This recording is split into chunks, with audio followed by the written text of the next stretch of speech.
All right, we'll begin with the opening mantra. Om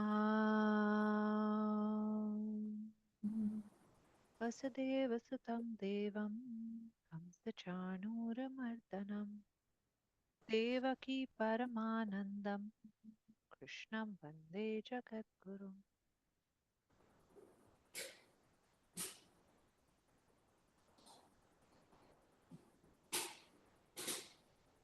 Okay. So before we begin and get into the shlokas, Usha, let's start with you. In not more than 90 seconds, okay? Tell us.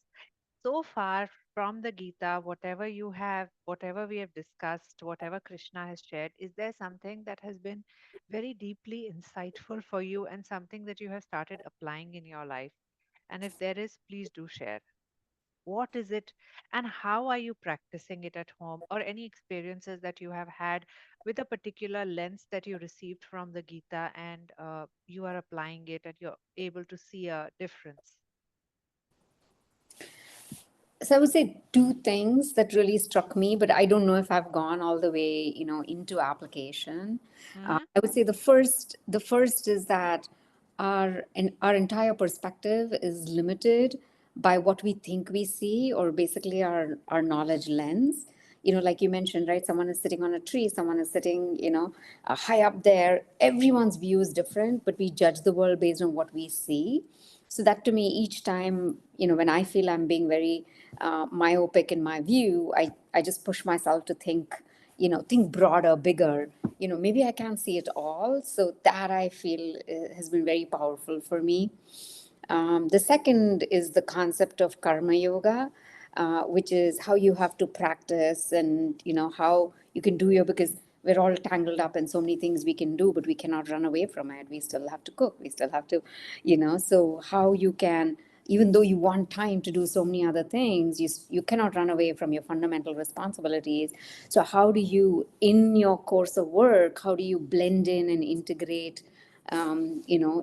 prayer? That's how I've been thinking. So Nice. And yeah. it has made a difference to your life, Usha? Yes, definitely. It, Yeah. it it feels easier. Everything feels easier. Yeah. That's very nice. So, one of the things that happens when you're saying that, yes, don't be with your myopic vision and see that maybe there are different ways of looking at it. I think one of the things that it reduces irritation in life, Mm-hmm. and it makes, because it makes us more tolerant and Yeah. accepting of other people. So, Yeah. we don't get irritated and angry as easily as we would otherwise. All right. Thank you, Usha. Sonika, do you want to share something from so far what we have gathered, something that has struck you, has been very insightful for you, and you are already applying it in your life and your experience with it?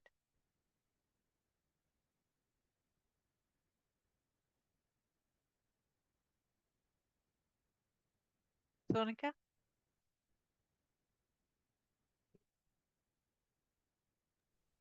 you're muted. Yeah, Well, there are just so many things to talk about, but one of just the a things couple I'll of, talk about now yeah. is, that I've been dealing with, kind of applying also is, when we'd spoken about Atman and we'd spoken about the self doesn't die and it doesn't have a body, it just lives on.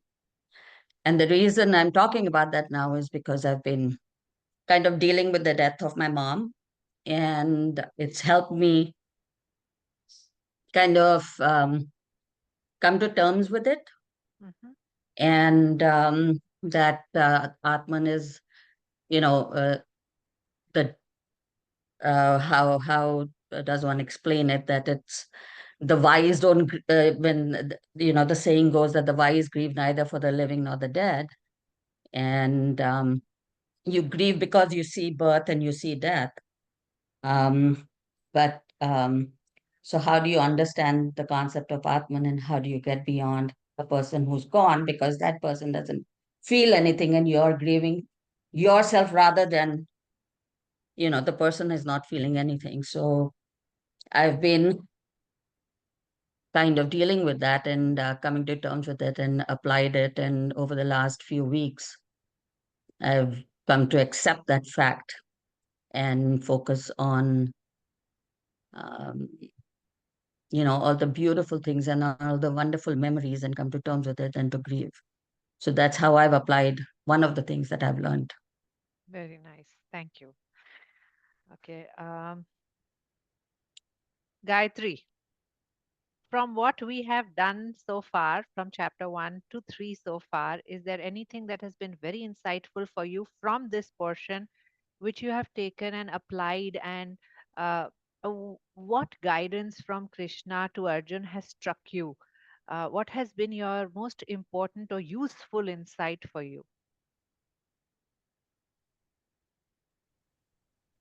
There are so many things. एक दो And 90 seconds. एक दो चीज जो भी एक which you दो have. चीज like I try my best to see that in any situation, what is the thing you have to do at that time, what is needed at that time. And it might sometimes feel that maybe it's not right, or there is the confusion. But then if I take a decision that no, this is the right action I have to do at this time, so I just follow that. I mean, I find that that is my dharma at that time. I am Okay. trying to do that. That what is dharma? I feel that now I have started kind of learning dharma is like what is needed at that time. Okay. So it can be wrong in other situation, Correct. but in that situation, this is the right thing you have to do. So I am trying my best to follow that in every situation, and that's it. Very nice. So that's the learning of Swadharma, no? So, a few years back when we were studying the Gita, I remember Gayatri sent me a text saying, so Swati, all this Swadharma talk. So, what is my dharma? And then I remember we were discussing this and, my dharma as a mother and, the topic. But it's wonderful that it has now become a reality. And in any given situation, what is the most appropriate thing for me to do? That is my dharma. It is not about universally is it right or wrong. There is no such thing. In that moment, whatever is appropriate is the best, is the best, or is according to my dharma. That's really nice, because if we get that right, so many things fall in place. Yeah. Okay. Vidya, you want to share from what we have learned so far, what has been so most insightful for you Yeah, and you are applying? yes, Vadi. The first chapter, the hesitation of Arjuna, and the feeling of guilt, and how understanding what is my commitment for the given role, what I have committed to, and I should perform that commitment without hesitation, be it, as an employee or as a mother, as a wife, as a daughter. So I used to um, I used to, constantly beat myself up with guilt of, being in duvida, at say, whether to do this or that. But that clarity, like, this is your role, this is what you need to do, that you remember you committed to this. So that clarity, having that clarity for each role, it just helps me with the boundaries that, and safeguard my atma, you know. Be it with roles or be in relationships, and also knowing that, there is, what is our role in the universe, which is so huge. You don't have to feel responsible for every thing that goes wrong, which I think I was, a victim of. Okay, that's Yeah, a big one, huh? yeah, So you have been able to drop guilt yeah, based on yeah. the study so far. That's very Yeah, nice. and that's been very liberating and empowering. Yes, It yes, is, because guilt can drive you crazy. yeah, yeah. And I Yes. see like a lot of us women, my friends, they're constantly, oh, I couldn't come that day, like I couldn't come because of some other commitment with mother, because my friend, she had to take her child to a sports activity, but she couldn't make it to this event. Oh, what my friend will think. That guilt constantly. If you miss a social event, you feel guilty for this. If you miss a child's event, like when are we going to live, so That's very nice. Thank you. Pooja, So far, this is like what's been eye-opening is how all like Bhakti Yoga and Karma Yoga and Kriya Yoga and Gyan Yoga, they're all overlaying. And I think there was no need to reconcile. I think that's what I've gathered, because there's been times, and it's not always there, but it comes in sparks when I'm like, oh wait, am I forgetting something? Because I know I have the Shraddha, but I'm not doing it. So somehow, ever since I think we started this in January, my practice is much stronger. very nice. I mean, and in all aspects, right? So of course my daily Kriya practice is stronger, but then also the whole surrender part is a lot stronger. So I don't know if it's conscious or it's just, it all seems the same, and it always was the same, but somehow there's just more clarity. I think especially chapter 2, it came in layers. Mhm. And a lot of the things I draw parallels with, like I think I draw a lot of parallels with the Yoga Sutras. Also, maybe it's the way you're talking about it, but also I've been listening to Swami Sarvapriyananda's lectures, and he says very similar things. So we were actually listening to it when you say driving, and everyone's in the car, so they're all listening to it. And Very at nice. some point, my husband's like, but isn't that what Vipassana says? And I said, yeah, it's all the same. So, I'm like, okay, I'm not the only one who's making those connections. And that feels very liberating because you don't feel like, somehow it's all the same, but now you're actually seeing that it's all the same. If that makes sense. Very nice. No, as long it has deepened something in you, it has brought confirmation, clarity. I think that's very encouraging. So that's really nice. So the others shared on the group chat, and thank you so much. If anybody else has anything else to share, it's open. Well, she has the book. Gayatri has the book. Autobiography of a Yogi. Have you read the 11th chapter? Did everybody read? I mean, I will hound you and haunt you. if you don't. I mean, I'm reading it for the second time, and Yeah, it is. I love this book. Like, It is. It's a but I still have to transformational book. take your help with chapter 43, Is it? Okay. the 3 types of bodies, Okay. that the physical, causal, and the conscious bodies. I Okay. can थोड़ा सा मेरे sir के ऊपर जाता है sometimes, but I And love it. you do what you can.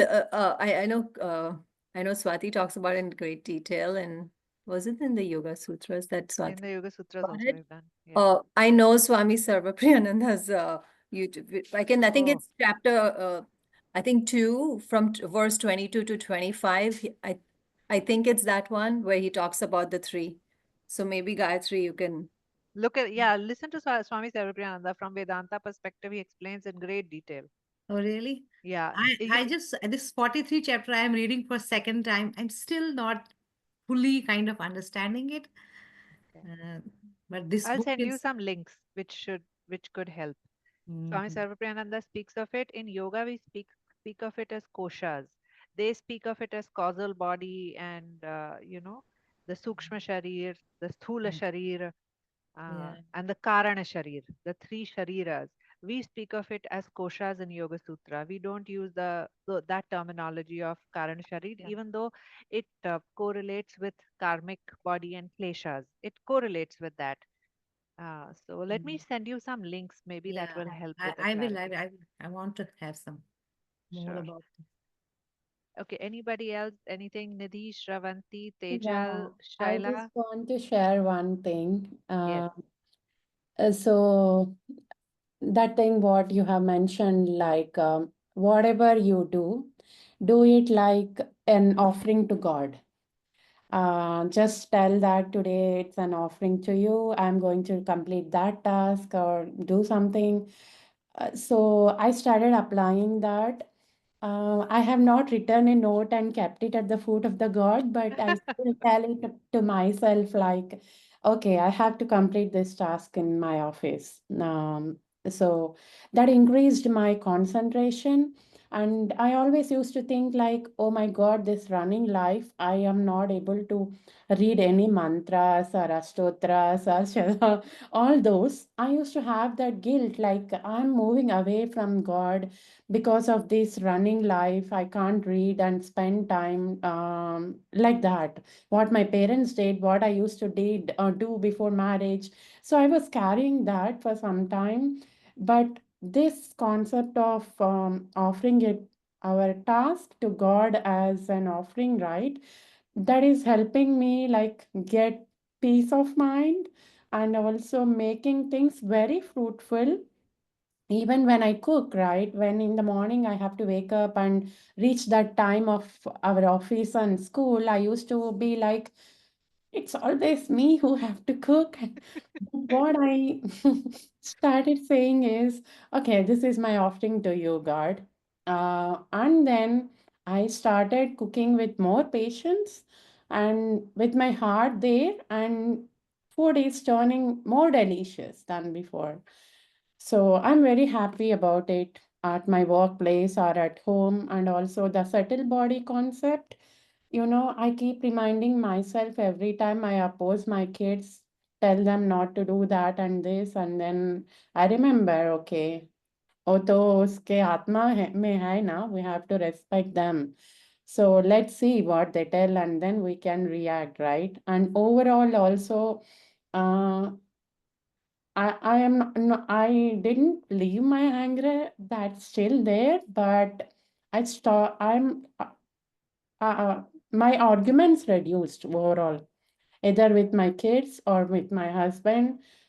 So yeah, Wonderful. That is so nice to hear. More peace in your life. And I like that you're applying. And the moment you apply, you feel that difference. No, Shravanti, I felt it too. The moment I started doing, like for you, you're applying it at home also, and you're able to. For me, it's a struggle at home. Genuinely, I think I have more karmic blockages. And at home with family, I'm not so good. I'm not as successful. I'm not able to come to that level of peace, but at in office and at workplace, yes, it is happening. And like what you said, that's happening for me there too. So that's really nice to hear. Anybody else? Varsha, you have anything more to add? Some of you shared on WhatsApp, but if you have anything more to add, please do share. I think the concept of, like, as I said in WhatsApp, the awareness, awareness of expectation, awareness of desire, the awareness of anger. I now am looking at myself, like, how am I thinking? How am I reacting? And then I'm noting, like you said, that if you try and suppress it, it's not possible. It's gonna, that desire is gonna increase. So I just tell myself, oh, okay, that, I want that. That's a desire. Oh, I got angry. And so I'm hoping that over time, they get the anger, these things get less. So, but right now I'm at that point where I'm observing myself, my reactions and my thoughts. And I didn't do that before, ever. Okay. Yeah. That is very, very important. That's a very important sadhana on the path, on for any sadhak. Awareness is the first thing. Turning and looking at yourself. So always it's a two-sided arrow, they say, for a sadhak. One, which is pointing outwards and looking at others or the world around you, that what surrounds you. And the other aspect of the arrow is which is inwards. What is happening to me? So not just judging the outside world, judge yourself, and judge in the sense, look at yourself and see yourself. So, and observe the sensations and the breath that are going along with these feelings or reactions. So that's Right. very, very, very helpful. Yeah. I'm And more you will see conscious of growth. it now. So, Yeah. so in a couple of months, there should be like you will start feeling, you will start noticing some blossoms arising out of this practice. Really, this happens. And I think in all sadhaks, anybody who's doing practices will notice suddenly there are blossoms arising in life. And it is a result of this. It's a result of awareness and this thing. So, yeah, I look forward to hearing about that too from you. Yeah. Okay. Anybody else? Oh, Monali is joining. Monali, let's have you on camera. Monali joined us late. Uh, she joined us from chapter 3, I think. Monali, let's have you on camera, please.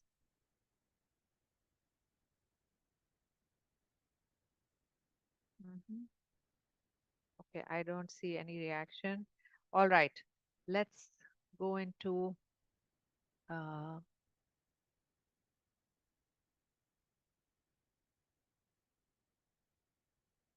the slides.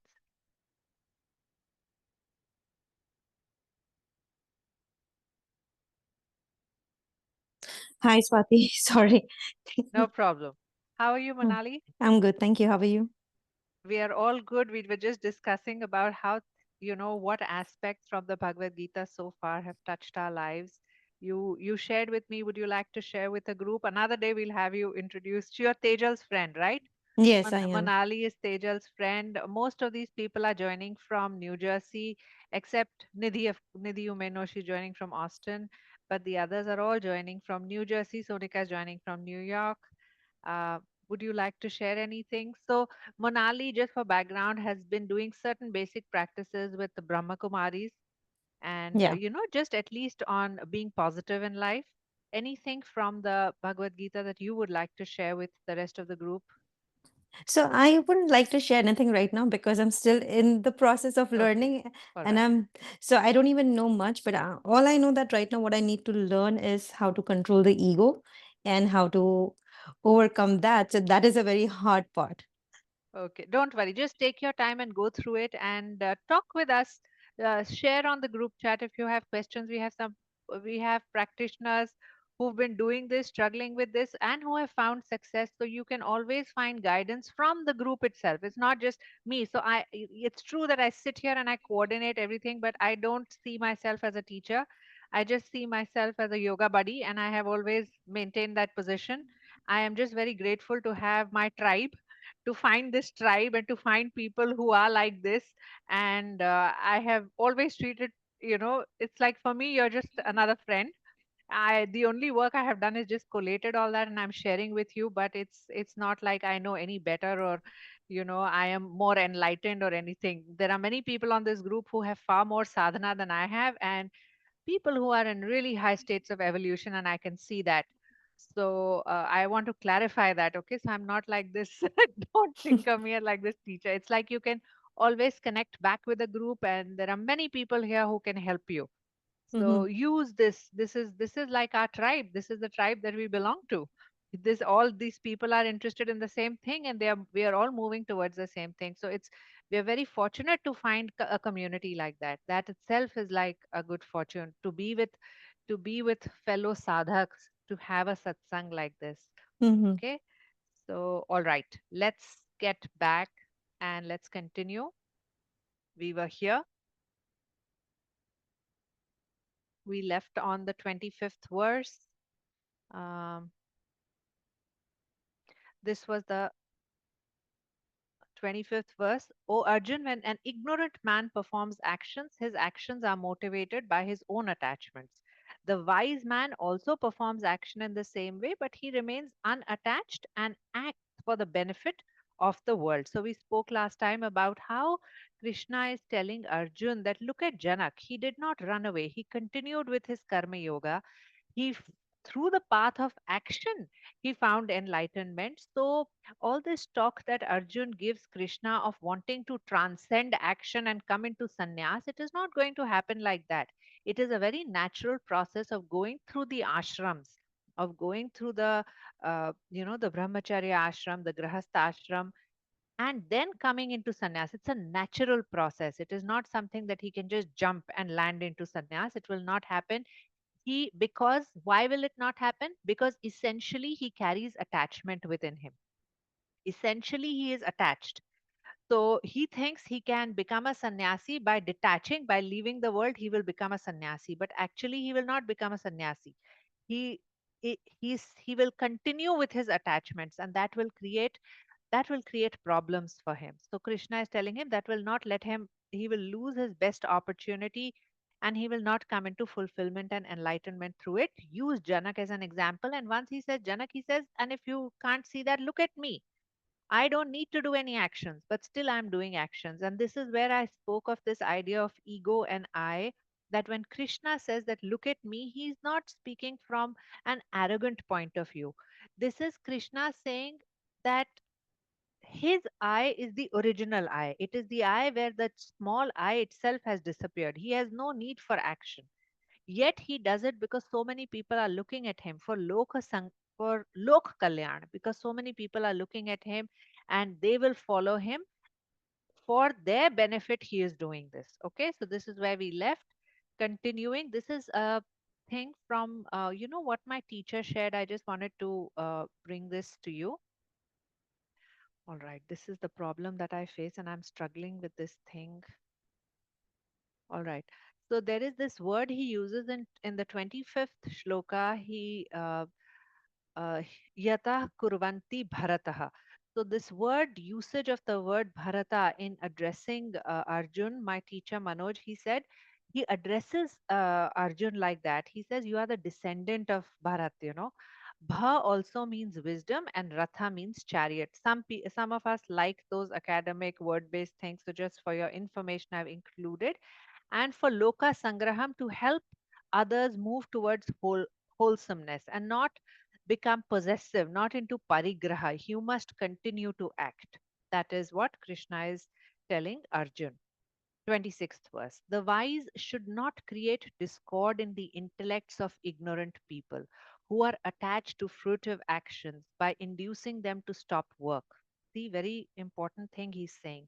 He's saying the wise people should not create discord, do not create disharmony or problems among those who are still ignorant.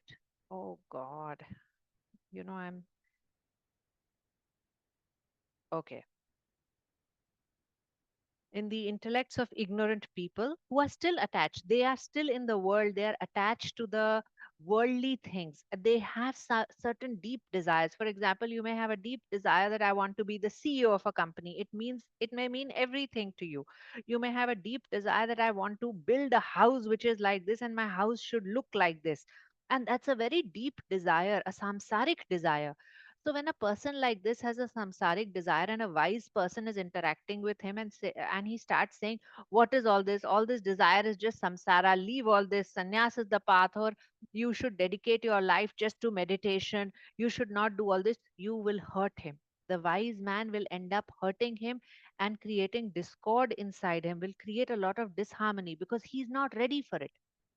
So this is where Osho in his commentary gives this explanation. He says, see, there is a green leaf and there is a dry leaf.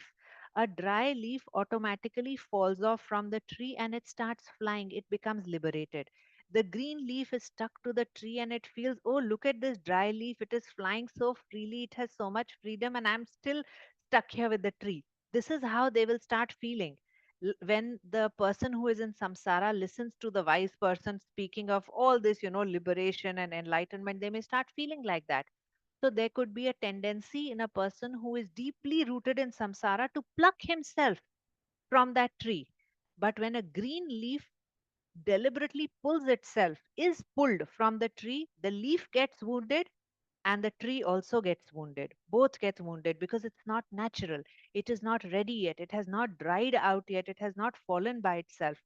So then Osho explains, see, if you make a fire with green leaf, only smoke will happen. You can't really create a fire. But a dry leaf will burn. It'll burn so easily. There's no problem. So people have to come through their natural process into a certain state. They cannot just jump into sannyas, which is what Arjun wanted to do. So very nicely Osho has explained and needs a little maturity to also to understand this. See, when Buddha became enlightened, Buddha's path was a monastic path. And Osho तो बोलते हैं अपनी commentary में जब बुद्ध ने ऐसा करा, lot of people just watching him do this, they thought that that is the highest thing to do. They left their families. The men left their families. And Osho says so many women, they lost their husbands, children lost their father because these people thought that if Buddha is doing this, we should also be doing this, and they just left. But it created so much damage to this uh, to the families. Of course, today people practice Buddhism in the householder setting. You don't have to leave and go. And this is Krishna's sannyas. Krishna says the sannyas that he is speaking of is, you be here in whatever situation life has created for you. Don't try to change your situation. You simply you simply start taking a new look at the situation and engage with it in such a way that your action itself becomes like a, a sannyasi's action while engaged in the world. So this is the same thing where Osho has also used Krishnamurti's example. See, Jiddu Krishnamurti came into enlightenment. But Jiddu Krishnamurti, all those people who keep listening to Krishnamurti for 40 years, Osho said they used to come to me also. They would say, but Jiddu Krishnamurti says that there is no path. So Jiddu Krishnamurti never prescribed any sadhana, but he used to have these talks with people on gyan. He was essentially, like, if you look at Jiddu Krishnamurti, what was his path? It was that of Sankhya, that you listen to it and it happens. It's like a certain remembrance. But we spoke about it. 99% of population is not geared towards that path. Sankhya is something which is for people like Jiddu Krishnamurti, Krishna. They come into enlightenment like this. It's like this, maybe because they have certain things in their past lifetime or whatever. Jiddu Krishnamurti, however, even as a child, he went through a lot of sadhana. The Theosophic Society had adopted him, and they had put him through a lot of sadhana. So while, when he gave his talks and he met people, he said, no sadhana is necessary. There is no particular path because it just creates conditioning of the mind. The point is that those people, neither did they follow meditation, nor did they come into enlightenment. Nothing really happened. So it's like the little spark in them also got, um, it also got dampened. Nothing really happened. They were just sitting with all this theory and these words without having done any practice. And because Jiddu Krishnamurti kept saying that there is no path, he was speaking the truth. There is no particular path. From his experience, what he was saying is right, but it was not right for the people who were listening to him. So Krishna is telling Arjun that, Arjun, wise men have to look at who are the people around them, how will they understand and perceive these things. Uh, because if you do not understand these people, they will just blindly follow you. Ignorant people are like that. They'll just blindly follow you and they will damage themselves. You are somebody who is in such a position where people look up to you. Arjun is an extraordinary human being. He's a prince. He is the greatest of archers. People look up to him. If he does things like this, others will also start following him like this. And that will create damage in the society. So it will just unnecessary extinguish flames that, that may have risen, that there may be a longing in people. They will just jump. They will all become like green leaves being torn from the a tree. Uh, so So it is dangerous for an ignorant man to become an escapist because wherever he will go, all his actions will still get motivated by attachments because he says, I will take sannyas, but essentially inside him, attachments exist. So whatever action he does will come out of attachment. It will not come from a place of sannyas. So this is what he is trying to explain to Arjun in this shloka. This is from my teacher. So, you know how Manoj explained it? Manoj said, see, somebody who is into Vedanta, they will mock Hatha Yoga. They will say, all this Hatha Yoga, you are doing all this breathing and movement, isse kya hoga, all this is just rubbish. Go get some knowledge. Only then only then you will come into enlightenment. And we hear all this, even among your friends, you might sometimes just go into arguments over bhakti badi hai ki gyan bada hai. People argue on these things. So the people who are very dhyan oriented, who are too much into meditation, they will mock rituals. They will say, what is all this? You've got 50 gods sitting here in this room. and you have 50 gods sitting here, you think by doing all these rituals and lighting this fire, doing this incense, showering flowers, you will come into enlightenment with it. It happens. There is a scholarly pandit once, Ramakrishna. This is a real example which Swami Sarvapriyananda quotes. There was a pandit, okay, scholarly guy, who met with a simple minded person who just was dedicated to God. He had lots of God idols in his room and he would pray to them and all. So he got into trying to tell him that all this is not going to take you towards enlightenment. You should try to gain knowledge. What is all this thing that you think you're being devoted like this? So he according to him, he was trying to help him. So Ramakrishna meets this Pandit and he says, look what you are doing. That simple man, after, lifetimes of, uh, after many births, somebody comes into a state where a little Shraddha rises in them, where a sense of devotion rises in them. It takes many uh, lifetimes. See, today around you, do you see people who do not believe, who do not agree with this idea of past lifetimes, who think God, okay, because their tradition and family does these prayers, they do it, but they don't really have any bhakti. If you understand, God is not a living presence in their life. And these are educated, intelligent, nice, decent people. Do you see people like this around you? There are many people like this. I mean, I'm surrounded by people like this. They are very nice people. They are very decent. They are very good. They will not do any harm. They are logical, but and they will participate also. If you're doing a ritual, they are so open and they are nice that logically they think, what is wrong in it? I'll participate. But they have no throbbing connection with God. The presence of God does not create excitement or tears in them. Nothing happens to them. They are not in bhakti. They don't mind being around. So it takes many janmas to come into a state where devotion rises in you. So Ramakrishna scolds that Pandit. He says, you call yourself a scholar and a Pandit, and you're trying to destroy this man's astha and his devotion by talking to him like this. It is his unique path. And then he feels very ashamed. That Pandit feels very ashamed and he leaves from there. So this is very important that that wherever whoever is doing whatever, let them do. They will encourage them, support them.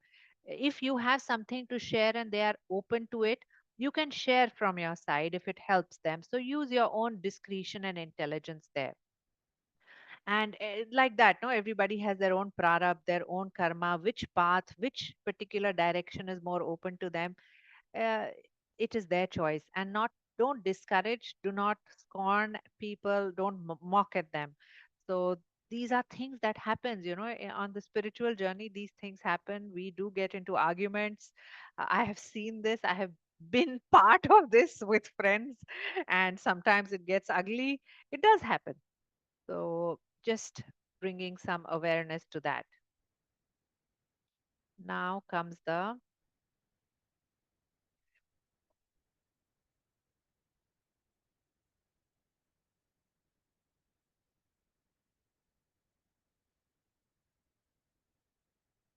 okay. All actions are performed through gunas, the qualities of nature, but the ignorant man is deluded by his ego and believes that he is the doer. We all think, no, I am angry. Who is angry? I am getting angry. But you are not angry. Krishna is telling us in the Gita, it is a play of gunas. How many of you here understand what is guna? What are gunas? How many of you know what is gunas? So, in this particular class, there's a lot of emphasis on gunas, on Prakriti, Purusha, all of this. Many people here have done Yoga Sutras in which we go into detail. Actually, this portion, the next few sutras that Krishna is speaking of, have been explained in great detail by Maharishi Patanjali in Yoga Sutras. But just for the benefit of those of you who are not familiar, let's look at this. What are the three gunas? Gunas means a property. Gunas means the unique nature or the unique property of something. Okay.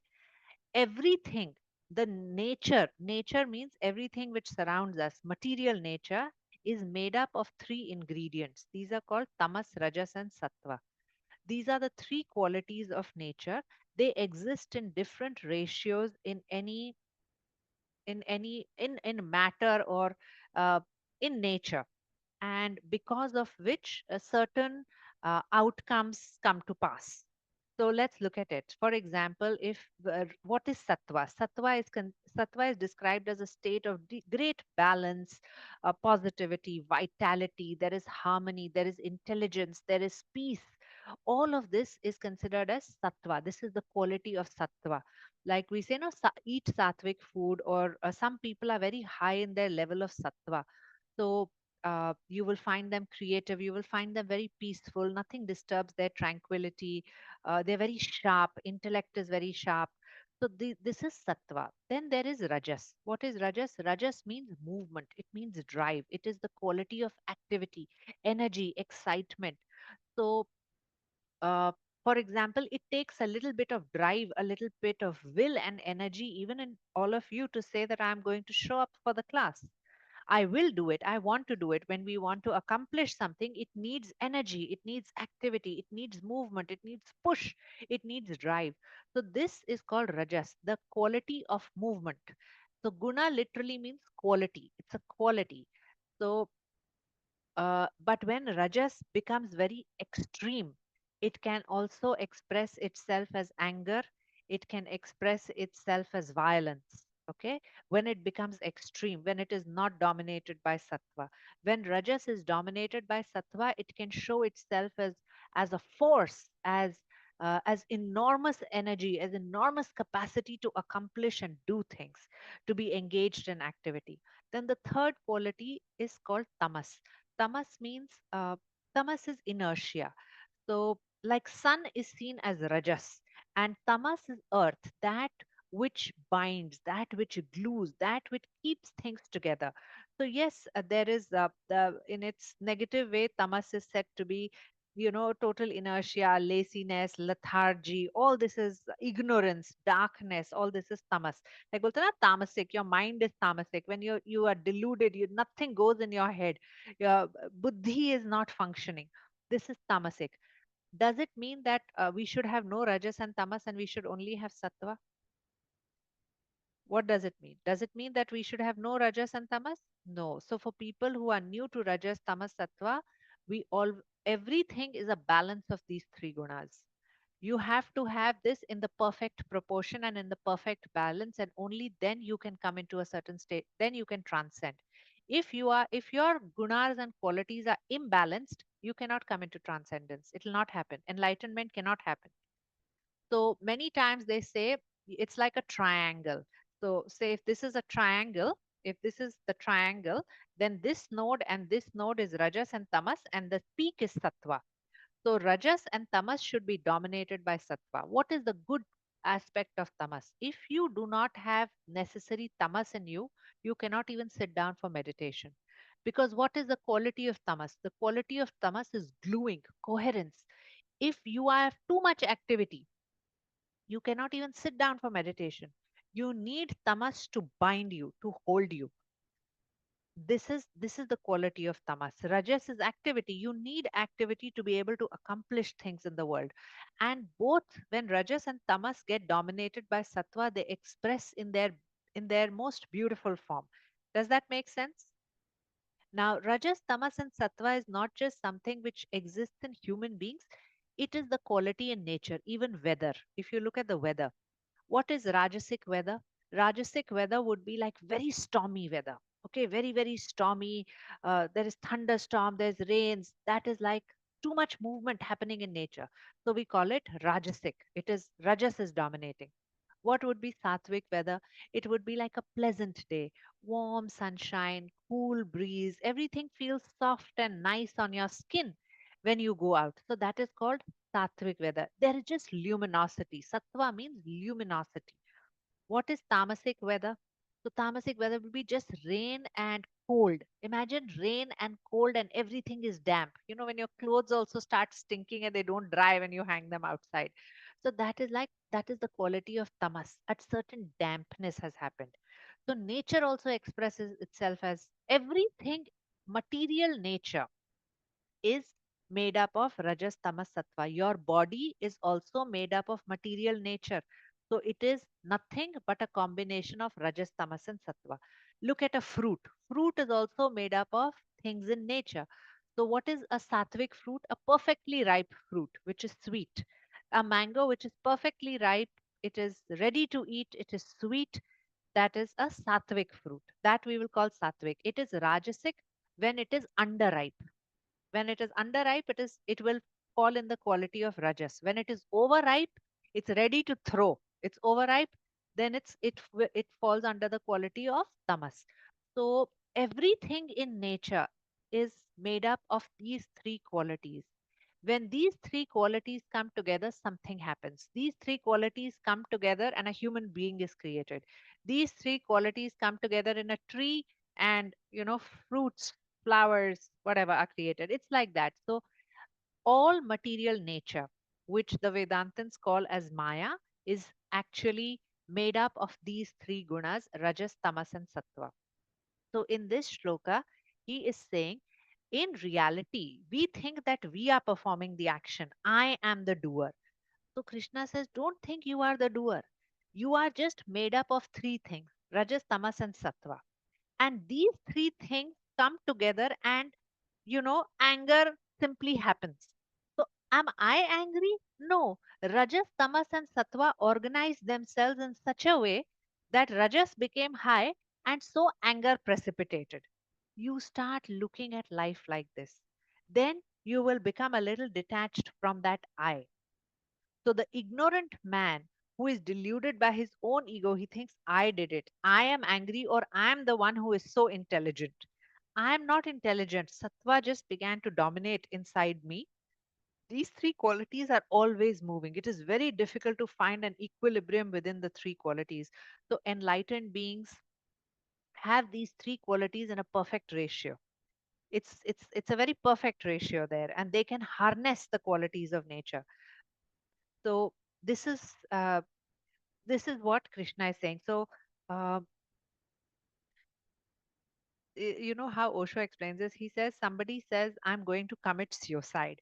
Now, does he commit suicide on his own, or do the qualities of nature concentrate in such a way inside this human being that suicide simply happens? Do you understand what I'm saying? It is simply how these qualities, they're like atoms. You see them like as sattva atoms, rajas atoms, and tamas atoms. And they reorganize themselves in such a way that a certain reaction happens. It could be suicide, it could be anger, it could be joy, it could be intelligence, luminosity, whatever. So, if we look at our actions more closely and we watch our ego, we will realize that ego is just an illusion. We think that I am doing this, I am committing suicide, I am angry, I am happy, I am the one who is joyful. No, you are not joyful. My rajas, tamas, sattva, the quality of nature inside me is concentrating in such a way that I am experiencing joy. And don't even say, I'm experiencing this joy. This body is experiencing joy. This human body is made up of Rajas, Tamas, and Sattva. Who is the watcher in this human body? There is a witness consciousness. There is a witness who is watching whatever is happening in this body. That witness consciousness, that aspect in us, in any human being, is called seer. In Yoga Sutra, we call this as Purusha, and I'll show you the diagram which will help you understand the map of a human being. So Krishna says that a wise man will simply watch nature performing all its actions, and it is from Rajas, Tamas, Sattva that all actions are coming out. For example, very interesting. See, you're walking. Suddenly, somebody is, he's singing, dancing on the road, and there's a banana peel, and quick cut, he falls. Won't you immediately start laughing? Don't we do this when we watch cartoons? Isn't it? Somebody falls on a banana leaf, banana peel, laughter simply bursts out. It is not that I'm thinking whether I should laugh, I should not laugh. It is a quality of nature. This is how Rajas, Tamas organized themselves in me, and laughter simply came out. Isn't it? Isn't it? It's not about morals, ethics, etc. It is just the quality of nature. This is how nature organized itself. So So don't think that you are the doer. This is a very nice lens. It is a very beautiful practice if you can take this up as sadhana and keep watching how is nature behaving inside me right now. It's like waves which are rising on the sea. Is it calm? When the sea is very, very calm, when the waters are very, very calm, it is sattva. When the waters are very turbulent, it is rajas. So look at all this. Just look at yourself and see, oh, this is just sattva rising. This is just rajas rising. Even foods are categorized, which will help you increase sattva. So rajasic foods are generally very spicy foods. Meat is considered rajasic. Chilies, etc. Fried foods or stale foods, old foods are considered tamasic. Sattvic foods are always fresh foods, freshly cooked foods. Raw foods will have a higher level of sattva in them. So this is look at any moment when you work as a sadhak, see how can I increase the guna of sattva within myself. How can I engage with life in this moment? How can I function in such a way that sattva increases? Sometimes, if your mind is very turbulent, just simply listening to some instrumental music will help you settle down. Then rajas will drop and sattva will increase. Isn't it? Isn't it? Is this happening? So we can reorganize our gunas and increase sattva. Suppose you are feeling very dull, depressed, nothing, you don't feel like doing anything. Now be the witness and notice that this sensation or this particular feeling is rising in me, tamas is rising in me, I am feeling dull, depressed, there is no joy, I don't feel like doing anything. So, how do you break out of it? Now you must apply a little bit of rajas to balance the tamas. Go for a walk. Go just tell yourself 2 minutes, I'm just going to jump. Put on some music and dance, and it will help you break the tamas because the activity will balance the tamas and it will let sattva rise. Does that make sense? We can all use this as a practice this week and see how we can keep increasing our sattva and be aware of what quality of nature is dominating in this body. I am not like this. I am not depressed. The body is feeling high on tamas. The you know it's the body. Who am I am the witness consciousness. I am the one who can observe this object called the body and these uh, uh, these qualities of nature. Does that make sense? I'm asking people who are new, who are hearing Rajas Tamas Sattva for the first time. Yoga Sutra practitioners know this very well. We've spent hours on this. It's very, very detailed. So those of you who are new to Rajas Tamas Sattva, do you understand Varsha, Shravanti? Yeah? Okay. All right. Now, Manoj, very nicely, so Guna, I really like this. I didn't know. So Panini has given Panini is a scholar from, ancient times. He was a rishi. He has given rules of Sanskrit grammar. Maharishi Patanjali has given a commentary on Panini's Sanskrit rules. I think it is rules on Sanskrit grammar, if I'm not mistaken. So the word guna is a Sanskrit word. Panini describes guna also as a knot or a mutation. Guna is a knot inside you. Literally, it's like that. So these are very Hatha Yoga principles here. See, in Hatha Yoga, we speak of three main granthis. Okay, there are granthi. Granthi ka mane knot hoti hai. If you look at the energy field of the body, there is a Vishnu granthi, which is at your heart chakra, which is at your heart center. Okay, so all the yogic practices that are done, which is pranayama or the asana, it is about lifting your energy uh, from the Brahma Granthi, which is at the bottom, up to Vishnu Granthi, Rudra Granthi, Upar jata hai. So there are these three Granthi. I may be mistaken about the exact, but basically it's about lifting your energy from the base of your spine and lifting it upwards. And when the energy comes to a certain uh, concentration, so to say, or a certain force, it can burst open these knots. That is why, when you hear of Paramhans Yogananda, when says, he asks his guru, no, I want to see God. So he says that, Mukund, you have to prepare your body because if I give this to you, it's like, a million volts of current will go through you. You will not be able to sustain the experience. And he experienced that and he says it was like a, you know, it's like everywhere he saw the Devi and the whole world, everything was revolving and rotating. That kind of a thing can happen. So guna also means that. Guna means a knot or a granthi, and it's a knot. It is also a mutation which can be worked on through the practices of Hatha Yoga. So body is simply, what is body? Body is simply a mutation of Prakriti. This is how he described it. Those of you who practice Hatha Yoga will understand that.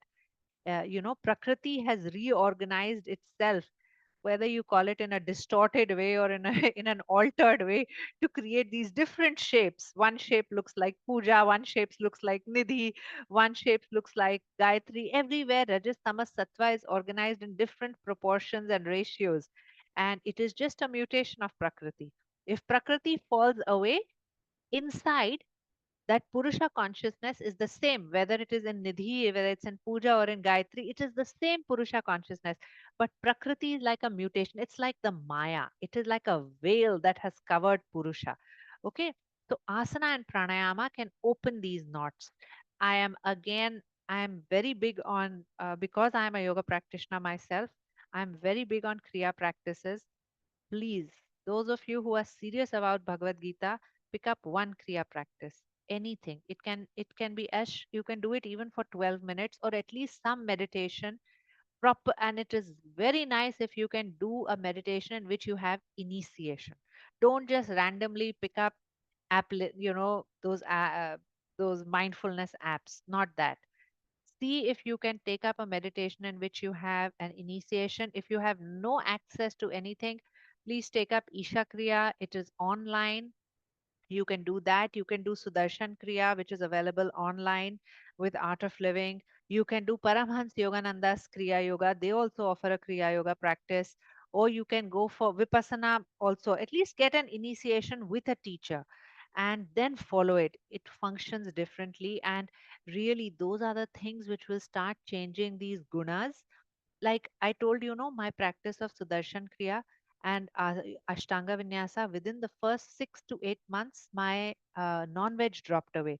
Now, non-veg is considered rajasic foods. My system must have been very rajasic to be very attracted to those foods and really enjoyed it. I never said I don't want it, but just by doing those practices, Rajas stabilized. By itself, it stabilized. I have not eaten non-veg. I just didn't have like the craving to do it. And I used to have a lot of craving. I just didn't have it. Automatically, it just stabilized. So nature and gunas are like this. When you do kriya, when you do yoga, asana, pranayama, you will notice many of us, why do we feel better after asana pranayama practice? We feel a little bit more settled, a little bit more centered, because gunas have reorganized themselves. Sattva has become a little bit more dominant on than rajas and tamas. Okay, so please use this. These are very, very practical shlokas which can be applied and worked on. Okay, this. Okay. O mighty armed Arjun, illumined persons distinguish the soul as distinct from gunas and karmas. So I told you gunas is what is wrapping, that which is able to see nature, that which is able to see what is happening inside that body. So what is that thing which sees? That is called the seer. That is also called as Atma in Vedanta. In Yoga Sutras, we call it Purusha. So in Bhagavad Gita, they will keep referring it to as Atma, and that you are just surrounded by these gunas. Gunas is the same as Maya. Vedanta terminology, Atma is the same as Purusha of Yoga Sutra. Maya is the same as the Prakriti of Yoga Sutras. The only distinction is Vedanta will say that Maya is not real. Maya is also just a reflection of the Brahman. In Yoga Sutra, we will say Purusha is real, Prakriti is also real. Like Sadhguru says, no, yes, it is a dream, but the dream is real. Prakriti is not going to disappear if you disappear. Vedanta says it's like disappears. It's everything is just like from your mind. But no, your experiences are from your mind, which you are projecting and creating. But we say that Prakriti is real. In Yoga Sutras, which is a Sankhya model, a dualistic model, it's like that. Vedanta is a non-dualist. Advaita Vedanta is a non-dualistic model where they are saying that Maya is also just Brahman showing itself as as Maya. It's everything is Brahman. So all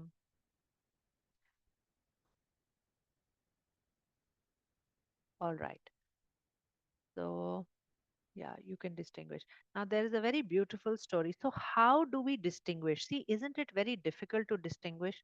Like from tomorrow, if you had to, what I'm this is what I'm struggling with, and I've been trying to fix. Okay, so would it be very easy to from tomorrow start seeing that, nay, this is just guna, I'm not like this, to create that distance, to create that distinction of seer. Remember, we spoke of seer and seen. Like Varsha said, that now for the first time, I'm observing that these are desires which are rising in me, but there is somebody inside me who can see these desires rising in. Correct? So, that which can observe these desires which are rising in the material body is the seer. He is the observer. The body is the object which can be observed. So, there is a seer consciousness or the Atma. In Vedanta, they will say the Atma is observing. We are Yoga Sutra practitioners, so I will always say as Purusha consciousness or pure consciousness, which is the same thing as Atma Vedanta. So Purusha is observing this. So be the seer. So identify yourself more with the seer who can see and distinguish that, oh no, this is just Prakriti. This is just nature. This is not me. This is also a practice. Like, I was sharing this with somebody. There is a friend of mine whose grandmother, she comes from a very, like a family that has been into sadhana, her grandparents also. So her grandfather used to speak in Sanskrit at home. That is how their family was. So she said that my grandmother, she would never speak, she would never say that I am hungry. She would say, this body is hungry. She would talk like this. She spoke of herself as a third person. But see, this is how it was built into her daily life. Moksha is something which exists in our culture. The purpose of life is moksha and it is woven into your daily life. So when you keep speaking of yourself as third person that, oh, this body is hungry, you're never, that identification is slightly loosened. I'm not. It's a loosened identity. Then you can distinguish that, oh, this is nature. The body is hungry. I am that Purusha consciousness. So being more identified with Purusha consciousness. Okay. So there is a very nice story that uh, Osho gives a few stories to exemplify this, and I loved his stories. So he says Rinjai.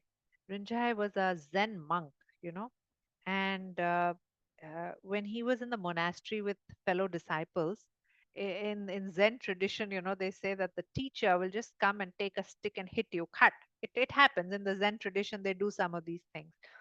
So once it happened to Rinjai, somebody came, the teacher just came and gave him cut, and the stick fell.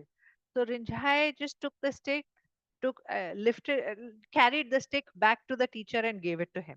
So his fellow disciple, his friend says, "Are you crazy? He just hit you, and you are picking up that stick and going giving it back to him." So he said, yesterday when I was sitting under the tree, the branch of the tree fell on me. It did hurt my shoulder, but I did not get angry with the tree because the branch fell on me. Why should I get angry with him? It is what is the action? The action is just that the stick is falling on me. See it. This is the nature of it. Why do we all get into problems, entanglements, complications, and complexes? Oh, he hit me. He hit me. How dare he hit me? Isn't it? This when the mind gets engaged, all these problems start happening. Suppose a child was playing, okay, a 3-year-old child was playing with a stick, running around, and he ran and cut, it hit you. Would you get angry? Would you start like, picking up a fight with the child? You will not do it, no? Of course, it hurts you. The same action, when when a teacher does it or somebody else hits you, you have so much response to this. There is so much reaction happening inside you. Do you see the difference? Are you getting what I'm saying? So he said, why should I be angry? It is just nature. It is just, he was able to distinguish. This is a way to distinguish nature क्या है, action क्या है, and मेरा response क्या होना चाहिए. How am I seeing something? Does that make sense? Usha, is that making sense? Am I clear there, Varsha? So I think wouldn't the difference be intention? Like the child didn't intend to hurt you. That was an accident, right? The point The is that, teacher did. yeah, so this is the thing, Varsha. When we are telling in this sutra, everything is a result of gunas. It's like, I want to commit suicide. No, you don't want to commit suicide. The energy of rajas, tamas, and sattva has concentrated in such a way that suicide is happening out of you. Do you understand this statement? Yes. You understand the statement very clearly now. Yes. Apply this same logic, this same statement to other things. It is not that he intended to hit me. This is all identification with your own ego, that now you are saying, oh, he planned to hit me. It was his intention, blah, blah, blah. No, see everything as nature. Okay. Nature organized itself in such a way. Nature is not just that stick. Everything around is nature. It organized itself in such a way, and that it was supposed to come on my shoulder and hit, and that's it. You don't see a doer trying to do it, because the moment you do that, like you said, no, oh, there was an intention, there was no intention. Now your mind has kicked in. Now your intellect and mind, which is identified with the ego, has kicked in and is trying to create logical conclusions, isn't it? Right. What we are saying is, don't do that. In your sadhana, as the path of the seeker, the best way to de-identify with ego is simply see whatever is happening is just a concentration in nature. It happened. It's like rain falling, wind blowing. Just see it like that. Otherwise, imagine if you got into all this intention. Imagine the entanglement it is going to take you into. Can you see series of entanglements it will take you into? I He'll give mean, some. isn't it like for hitting? I mean, I'm just taking on the face value of the argument. Like, hitting sometimes can be okay. I can't say that, oh, he's hitting because it is his, it's not he hitting. You know what I'm saying? But if, say, for example, somebody is getting angry, I might still think, okay, it is his rajas right now. What rajas is making him do this action. But I mean, for hitting, do you think we can convince ourselves that okay, he's hitting because when it is his rajas in him? All right. Two things here. Very nice. This point will help us understand something. First of all, as a sadhak, don't look at what others are doing. First is look at yourself. What is the reaction that is going to come in me? I got hit. Okay. What is my reaction? Is it going to be sattvic or is it going to be rajasic, or it is going to be this logical? The moment you are applying logic, oh, maybe his rajas is rising, that is why he's hitting. Now this is a rajasic response. A sattvic response is, okay, it was meant to fall, it fell, it's over, it's finished, it's move on. It's like that. It's a sattvic response. Nature was supposed to work like this, and nature happened. You just forgive and move on. It's like, did you hold grudges against the tree when the branch fell on you? You did not hold any grudges against the tree, no? Somebody just took a stick and hit you. Now you will hold a grudge and you will say, oh, you insulted me, how dare you do it, and all of that. Why can't you see this person also like a tree with a branch falling on you?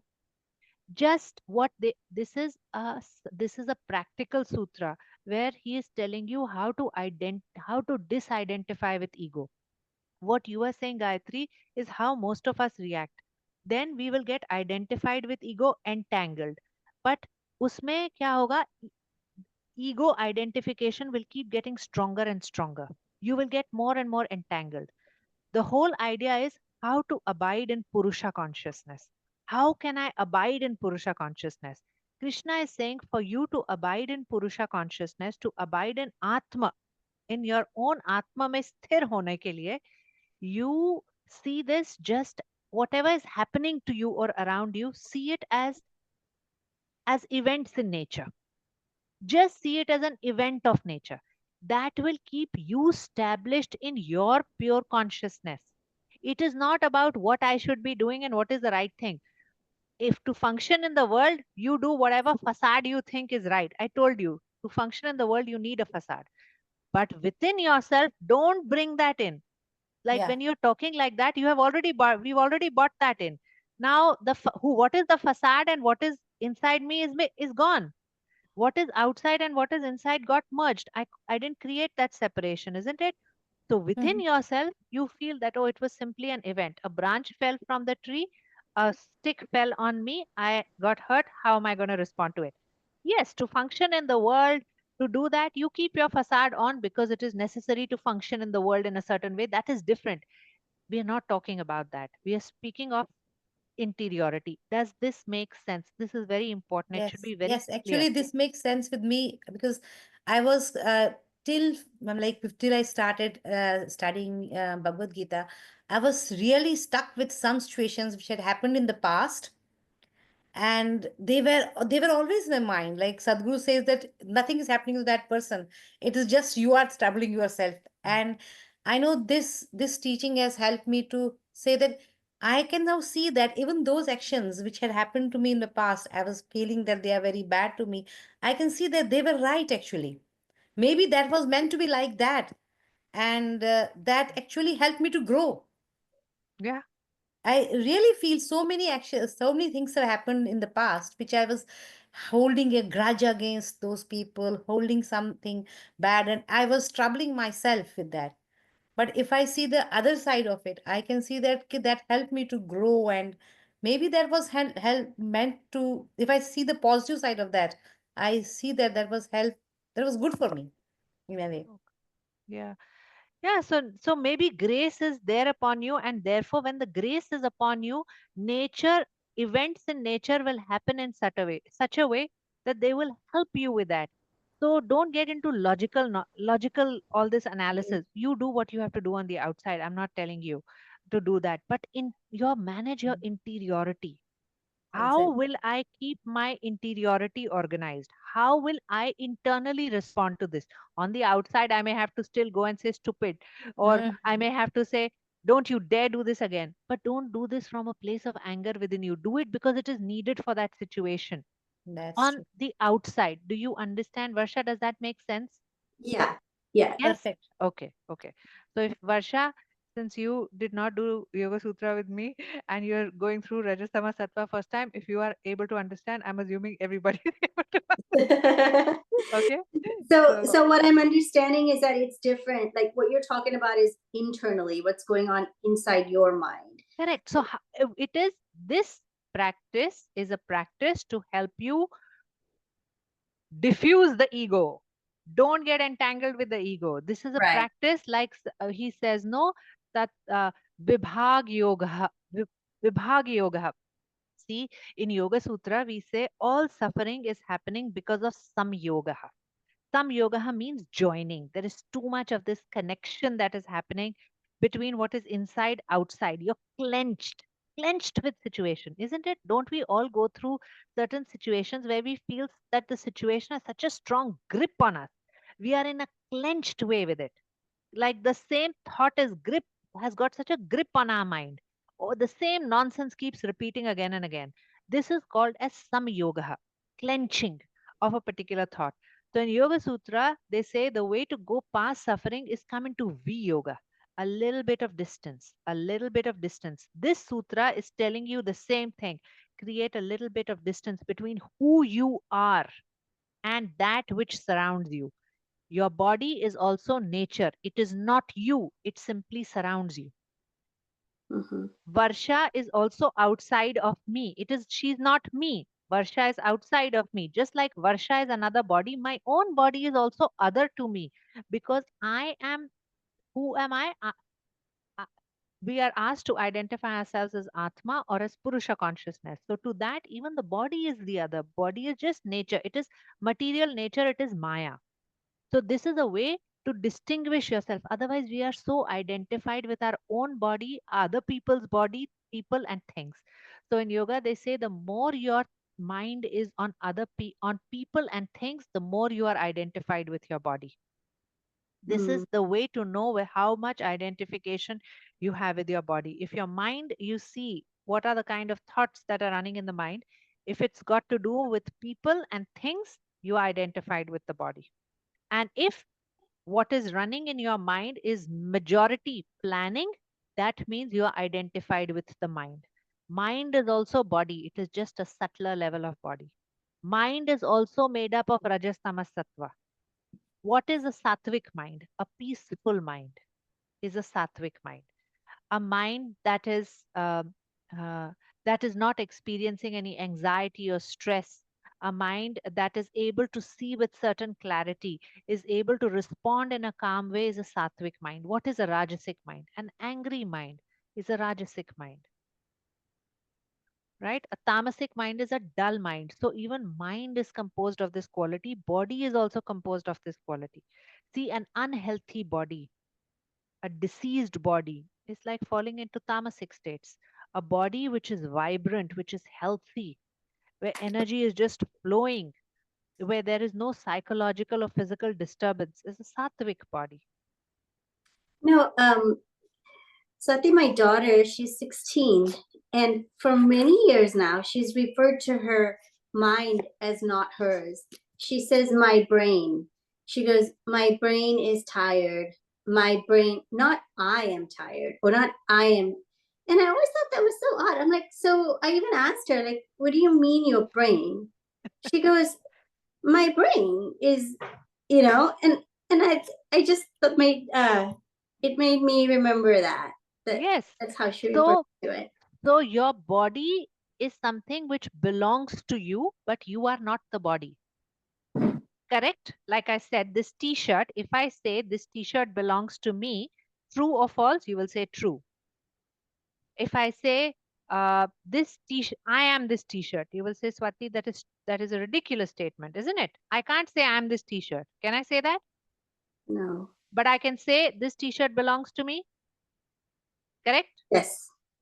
I say this body belongs to me. True or false? True. I am this body. True or false? False. You are saying this from experience or from Gita talks? Just what I've learned. Yeah, so I am this body is false, but it is not in our experience. Many of us still feel today, if you know a knife, when you're cutting or chopping, if the knife cuts your thumb, my goodness, you're going to scream in pain, isn't it?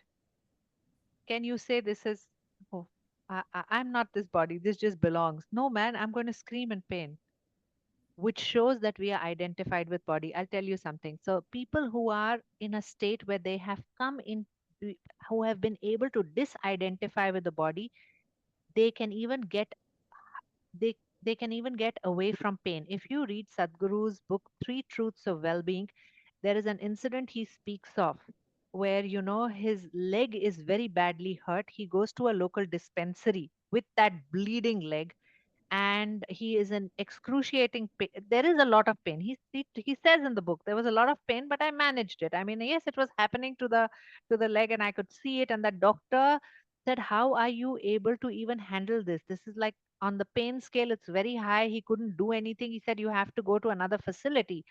So he said, "No, it's all right. You don't have to give me anesthesia. You go ahead and do what you have to manage it." And he went through that pain. I was in a session in Art of Living, and I was told that Sri Sri Ravi Shankar, he had a dentist appointment. He had to get some work on his teeth. He did it all without anesthesia. Today, if I have to go through any of this without anesthesia, I'll be screaming in pain. And that shows how identified I am with the body. So pain can still happen, but you are a little bit detached. For example, my thumb gets cut, I will scream. Okay. If somebody else's thumb gets cut and I can see it, I will feel bad for that person. I will try to do whatever I can to help. But obviously, I will not hurt in the same way, no? Correct? Because it is happening to the other. Do you see? Ego means me, mine. It's such a strong clenching that I start feeling the pain. But When it is happening to another person, same thing is happening to another person. I can sympathize, I can be compassionate, I can help, but I don't feel that pain as much. Isn't it true? This is called detachment. This is happening because you are not so attached to that other body. You are only attached to your own body. Does that make sense? This is very important. This is very important in terms of concept, understanding what ego is and how do you begin to see that difference. If you still have doubts, please listen to Drig Drishya Viveka, 6 talks. I mean, at least it's just 6 hours. If I tell you to do Yoga Sutras, it is 24 hours, 26 hours. At least listen to those 6 hours of Swami Sarvapriyananda. Listen to the second and third video. You will understand there is seer and seen are different. It is 100% Yoga Sutras, the core of it. And he has explained it very nicely. So if you still have doubts about this, please make some time and listen to him. It is very important. Seer and seen distinction is something we should all understand. Who is the seer and what is the seen? Body is the seen. That which can be see. I hold this hand in front of me. This is the seen. This is what I am seeing. Who is the seer? The seer is inside here. Okay. So this is the object. Whatever can be seen is always the object. Okay. The seer is not the object. The seer is the subject. For now, just stay with it. If you don't understand, talk to me separately and we can get into it because it's totally different. It takes time. It will take explanation. So, but just be with this idea. Listen to it. If you still have doubts, talk to me. Okay. Now, Swami Mukundananda says that Jo karai so hari kare. Kabir Kabir. God is doing everything, but people are thinking that I am doing. So even if that branch fell on you or a stick fell on you, the way the devotee looks at it, this is a devotee's perspective, it is God's will. If he is in a surrendered way, he will never question. He will just be in a total state of acceptance. He says, Hari Ichha, and he moves on. And it's absolutely complete, whatever happens to him. So, all right. There's another example that Osho has shared here. He says, this is also the story, of, okay, there is this disciple. He is rowing a boat, okay, and it hits an empty boat. And obviously, when you hit an empty boat, okay, you may get a little bit rattled, but you move on. Then uh, the another day, he was with uh, fellow disciples. There was another boat which had other people, and that boat which had other people hits his boat. Now suddenly that man has a reaction. So this time when he was out, Rinjai was there in that boat, and Rinjai says, why are you reacting? Why are you shouting at those people that the boat hit? When there was nobody in the boat, he knows about the incident. So he says, when there was nobody in the boat and it hit you, you had no reaction. Again, the boat hits you just because there are people there. You are shouting at them. You're getting angry. Why? So understand this. It is just, these are events in nature. The moment you start shouting, the moment you start doing that, there is an attachment that is happening with the ego, and that is why we go into this reaction. So next time when you have to respond to a situation, look at it as events in nature, then respond whichever way you have to. Does that make sense? Try, explore this. Some things take time to sink. Everything is not going to happen like this in 5 minutes. Many of us who get this concept very nicely and deeply have spent many years in sadhana. Many people here on this group have gone through Yoga Sutra commentary 2 times, and they get it like this. I know I know Pooja gets it. She's done this. Usha gets it. They've done it. Like, I don't even have to give so much, but it has taken them work. Let me tell you something. There are people on this group who have been into sadhana, and I'm very, very big on sadhana because all this studying Bhagavad Gita, intellectual accumulation, कल हम ये बात कर सकते हैं, talk, इससे कुछ होगा नहीं, इससे कुछ transformation नहीं होगी. Sadhana is very important. So when we were doing Yoga Sutra, I created a group 2 years back when we were on tapas. Like the first sutra of Yoga Sutra says, tapas swadhyaya ishwar pranidhanani kriya yoga. Kriya yoga means tapas, swadhyaya, and connection to God, offering it to God. All these three things have to come together. Only then your sadhana qualifies as kriya yoga. Just doing tapas is not enough. And we started that group, and I said, okay, 48 days, everybody will pick up a practice and do the same practice every day for 48 days. If you miss a single day, your counter resets to 0 and you start all over again. We started with 48 days. I pushed people, changed it to 90 days. People continued. I gave them this option and then I pushed people further and we changed it to 365 days. And in those 365 days, I told people you can pick up any practice you want and you decide how long you will stay with it. You can do it for 21 days, 48 days, 90 days. These are the three mandalas. So I could choose a practice and stick with it every day for 21 days, pick up a new practice, stick with it for the next 21 days or for the next 48 days, or I could do the same practice every day for 365 days. But if you missed a single day, you went back to 0. So there were many of us who dropped the ball. I know Usha dropped the ball in between. Then she went back. So Usha is on that group. Vinay joins our classes. He's on that group. Shaila was there. She left. She has to come back. And Manish is there on that group. People completed 365 days. They completed 365 days, not a single day missed. We are on the second round of 365 days now, and we said we are going to reverse this now. Now it's like you have pushed yourself, you've done with tapas. Now just accumulate hours. It is not about doing the same practice. You use your intelligence and apply which practice is the most appropriate practice for me. Many of us have initiations in multiple practices, or some of us do certain rituals, some of us are doing hatha yoga, we're doing our kriyas. So, whatever practice you think is most appropriate, you do and just accumulate hours. So, people are completing, there is Nirmal is about to complete. I dropped the ball once in my second year of practice. So, yeah, this is how it will happen. And if anybody wants to join that group, if you think that support helps you, join it. But there is no without sadhana, everything is just theory. It is books and it will not work. There is a verse which comes in Bhagavad Gita a little later in chapter 12 mein na Ananyashchintayanto mam ye janah paryupasate tesham nityabhiyuktanam yogakshemam vahamyaham. For me, this verse, kisme? 7 or 12? Ninth chapter. Ninth 22, chapter. 10 to Yes, 22. ninth chapter. Correct.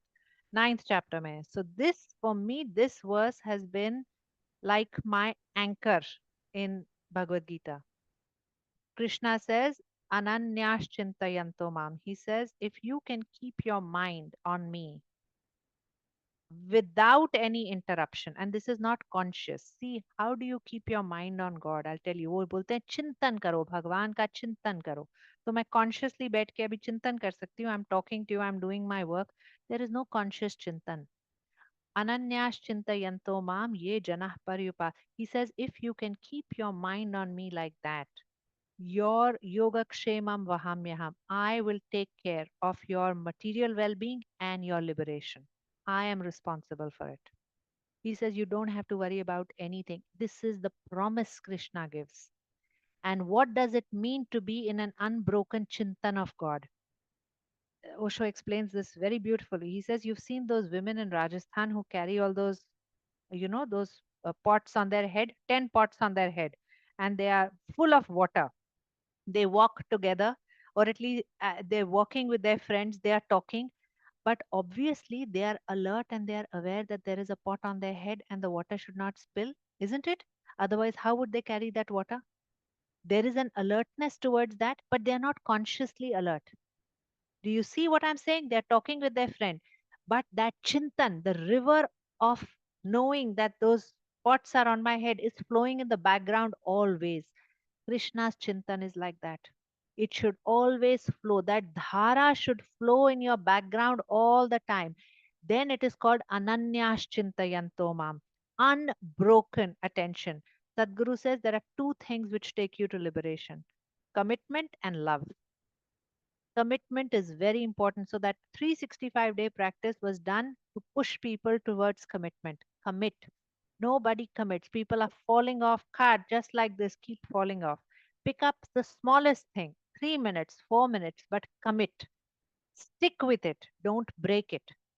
So this is what it is. That chintan is the same thing as commitment. Either through love or through practice, you have to stay with it. All right. Sorry, I digressed, but coming back. So this is another explanation. So if the boat was empty, you would have forgiven the boat. Why are you so hard on the man? Correct? It's the same thing. How do you look at things as events in nature? We start blaming people that you are responsible. That means uh, we are getting identified with it. Now, see, there is another very nice story that uh,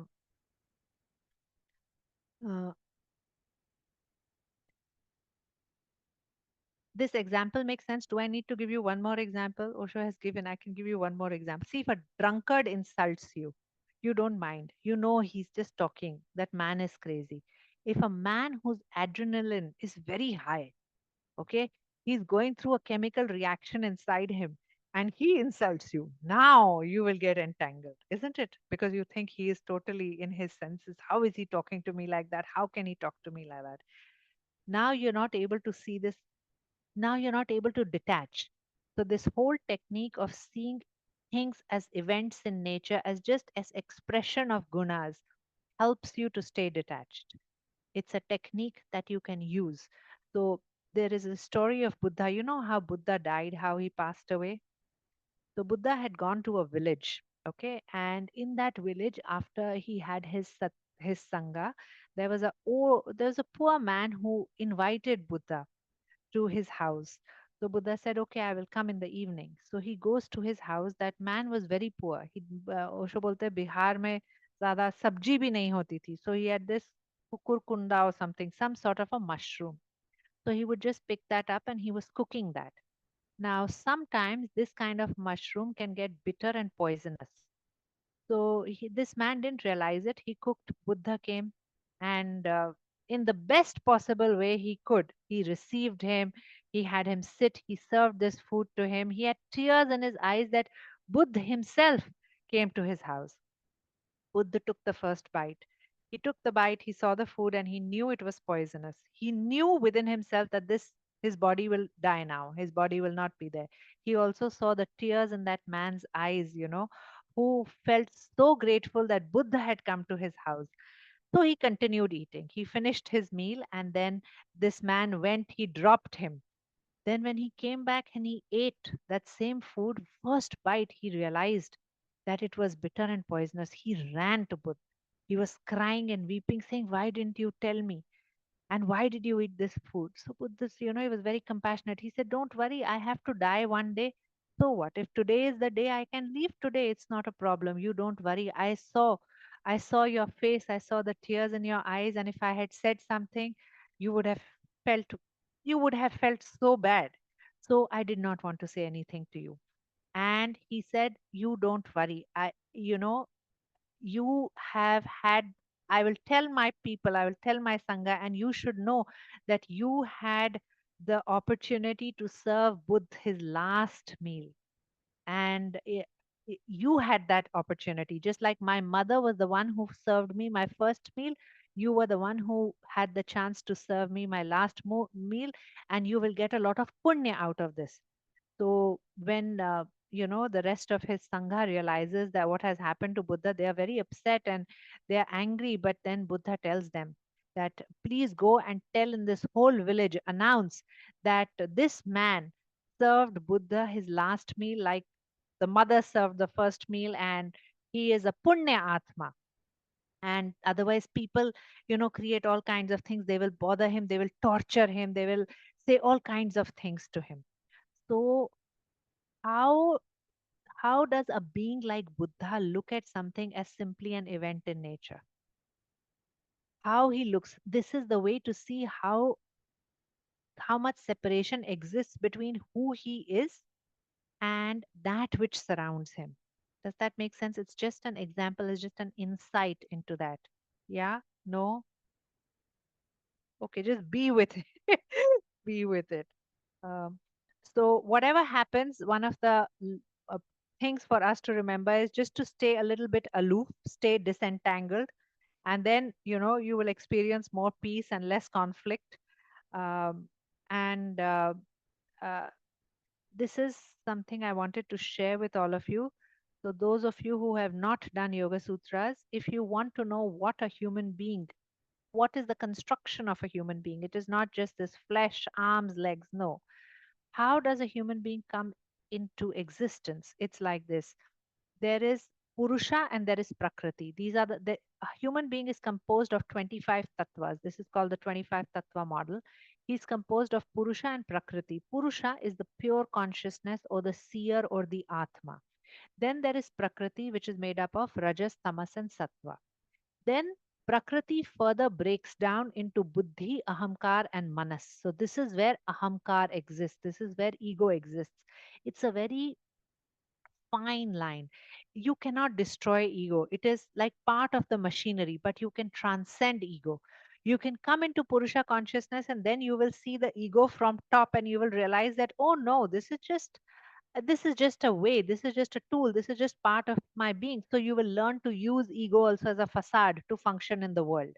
But right now we are not in a transcended state, so we get identified and entangled with the ego. Then so there is buddhi, ahamkar, manas. Then there are gyanendriyas. The human being has all these senses, uh, uh, eyes, ears, nose, gyanendriyas. Then there are karmendriya, which has the limbs, the legs, the arms, the limbs. So there are 5 karmendriyas. And then there are subtle elements. Subtle elements are the sense of touch, the sound, uh, taste. These tanmatras or these subtle elements are connected to the Pancha Mahabhuta. Don't get into all this. I don't want to. There is a lot of details in all this. All I want to tell you is that a human being is made up of 25 tattvas. This is the model of a human structure. Their seer consciousness or Purusha consciousness or Atma consciousness exists here. Ahamkar is a part of it. It is below that. Through Bhagavad Gita, Krishna is telling us you can transcend ego, you can come into Purusha consciousness and see that all this is Prakriti. Everything below Purusha, all the 24 tattvas, is nothing but a play of Prakriti, which is the 3 gunas, Rajas, Tamas, and Sattva. Does that make sense? Wow. I have managed to not complete and be at 9:50, and I see people have dropped off. So I don't know. Okay, let's just do this last thing, or should we? Okay, let's just do this and we will stop and continue next time. I wanted to do a lot more, but yeah, okay. So, Osho was asked, what is the origin of ego? Where does this come from? That's why I showed you that model. It is part of the human system. It is who you are. There is no such thing as taking out the ego and throwing it away. It doesn't work like that. So, ego is something like a false identity. Understand this. When you are born, do you have an identity? No, you are just born. Your parents give you a name. I'm giving a name Swati. Now I keep hearing people call me Swati, Swati, Swati. So I start believing I am Swati. No, I could have been Sonika, I could have been Monali, I could have been Gayatri, isn't it? But now I am identified with Swati because that is what has been given to me. Correct? Does that make sense? It was an identity that is given to me. It is not true. Is this my true nature? No, not really. I could have been given another name as well. It's not my true identity, isn't it? Isn't it? It is not really the truth. It's an identity that is given you so that you can function in the world. Tomorrow I have to go identify myself, create my passport, live in the world, get admission in school. I will need a name. So my parents gave me a name Swati. They could have just called me Tom, Dick, Harry, anything. Isn't it? Isn't it? And everything would have worked. It had a functional purpose. My identity and the name that is given to me has a functional purpose. It has got nothing to do with truth, reality, and pure consciousness. Okay. But we all get identified. How dare my name? How did you, you know, malign my name? We are so identified to it. Now, look at this. See, all names are false, but we all live through this falsity. For example, look at this. Now, there is a child, and the child has had enough sweets for the day. And then he is running towards the pantry and says, I want more sweets. And the mother tells him, no, there's a ghost inside the pantry. It's a lie. It's a total lie. It's false. But it will prevent the child from going inside the pantry. It's a 3, 4 year old child. Now, this child, you cannot sit with this child and tell him, sweets do this to your body, the sugar level goes high. Then, if the sugar level goes high, it will do this to your mind, it will do this to your body. We cannot sit down with the child and explain all the science of it. So, we use a false statement. Why? Because it is useful and it is functional. It does the job. And at that stage, the truth will not function with the child, explaining that whole theory behind it. Correct? The false statement is useful, it is functional, but it is not the reality. So, all the names that we are given, they are all false. Everything, I'm Tejal, I'm this, I'm Shaila. These are all false, but they penetrate so deep into our unconscious that even when you're asleep, if all of us are sleeping and even in that group, somebody comes and shouts your name, Tejal, you will be the only person who will respond because that name sits inside your unconscious and something gets triggered, isn't it? I will not respond to Tejal, but Tejal will respond. Maybe she will be the first one to like suddenly respond, say, "Oh, what?" So it's like that because it has gone so deep into our unconscious.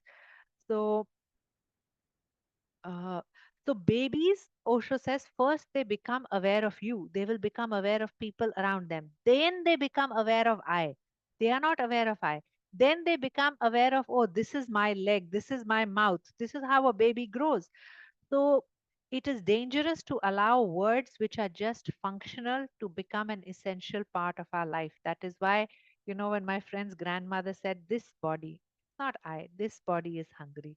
That's the way it was woven into our fabric, into our tradition. So the moment there is a sense of possession, I exist. The moment there's a sense of possession, when possession and desire, when you're possessive and when there is desire, suffering will happen. Ego is very strong, attachments exist. So, so if you start thinking that nothing is mine, nothing is yours, everything belongs to divine, all this matter, this nature, this body, everything is divine, then you will be able to create a little bit of V yoga, a little bit of distinguish who you are and that which surrounds you, who you are and that which is the body and which is the nature. So see this as nature, not as you. You are something else. Who that is, we will need to discover through sadhana. See, uh, I should stop now. No, it'll get very late. I should stop. I will not be effective.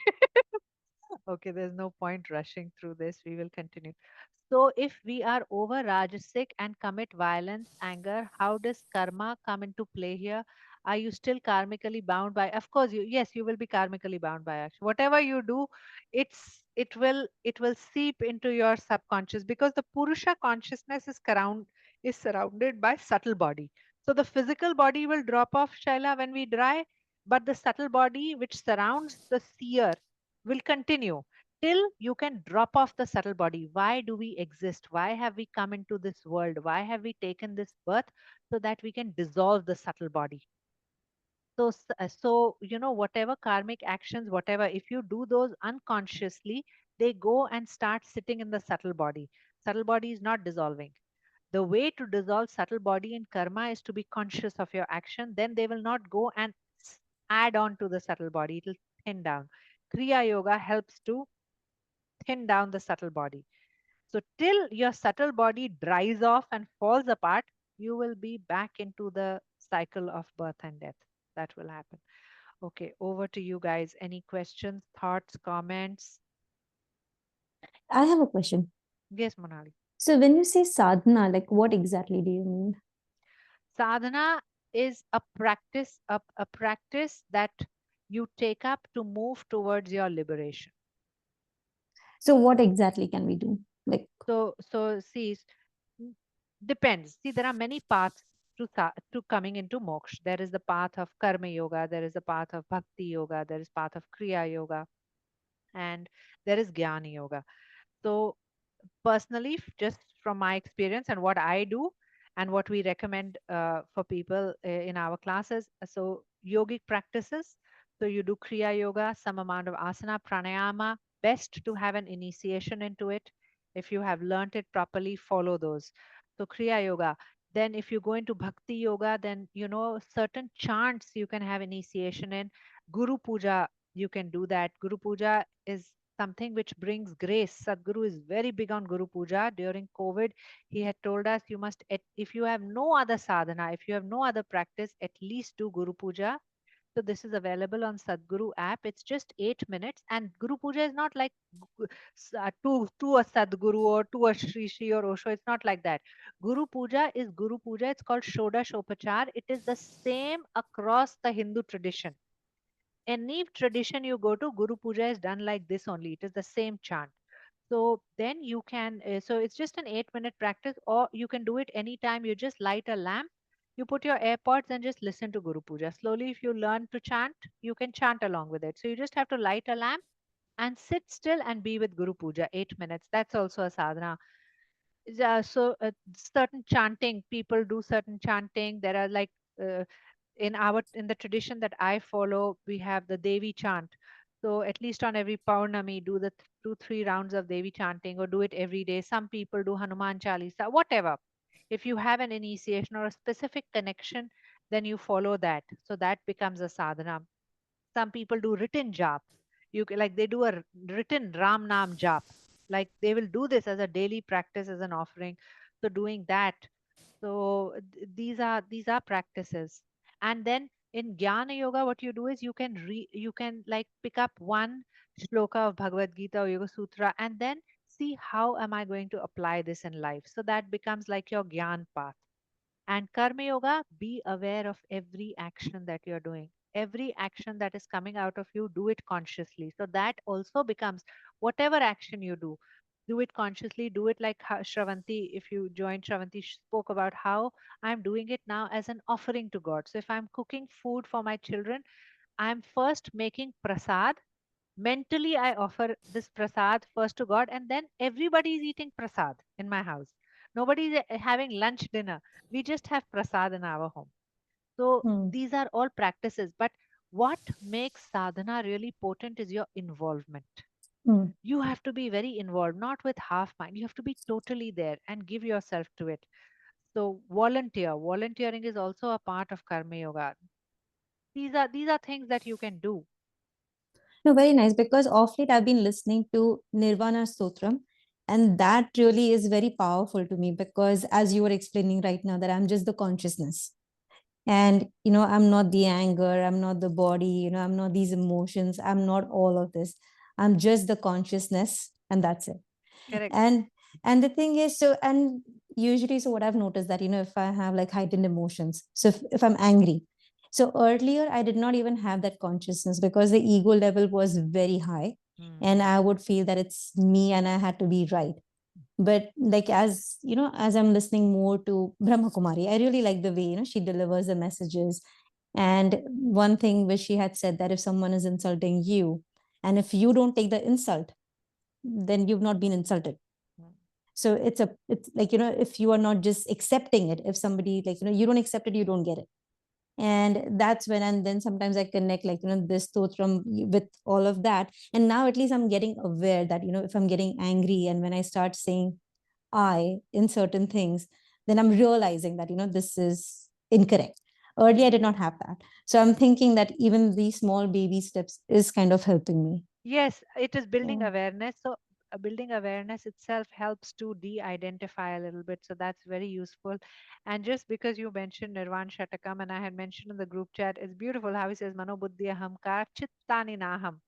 Mano Buddhi Ahamkar Chittani Naham. I am not Ahamkar, which means I am not I. See, this is very beautiful. Adi Shankara says, I am not ahamkar, which means he's saying, I am not I. So, who is that I who is saying that I am not I?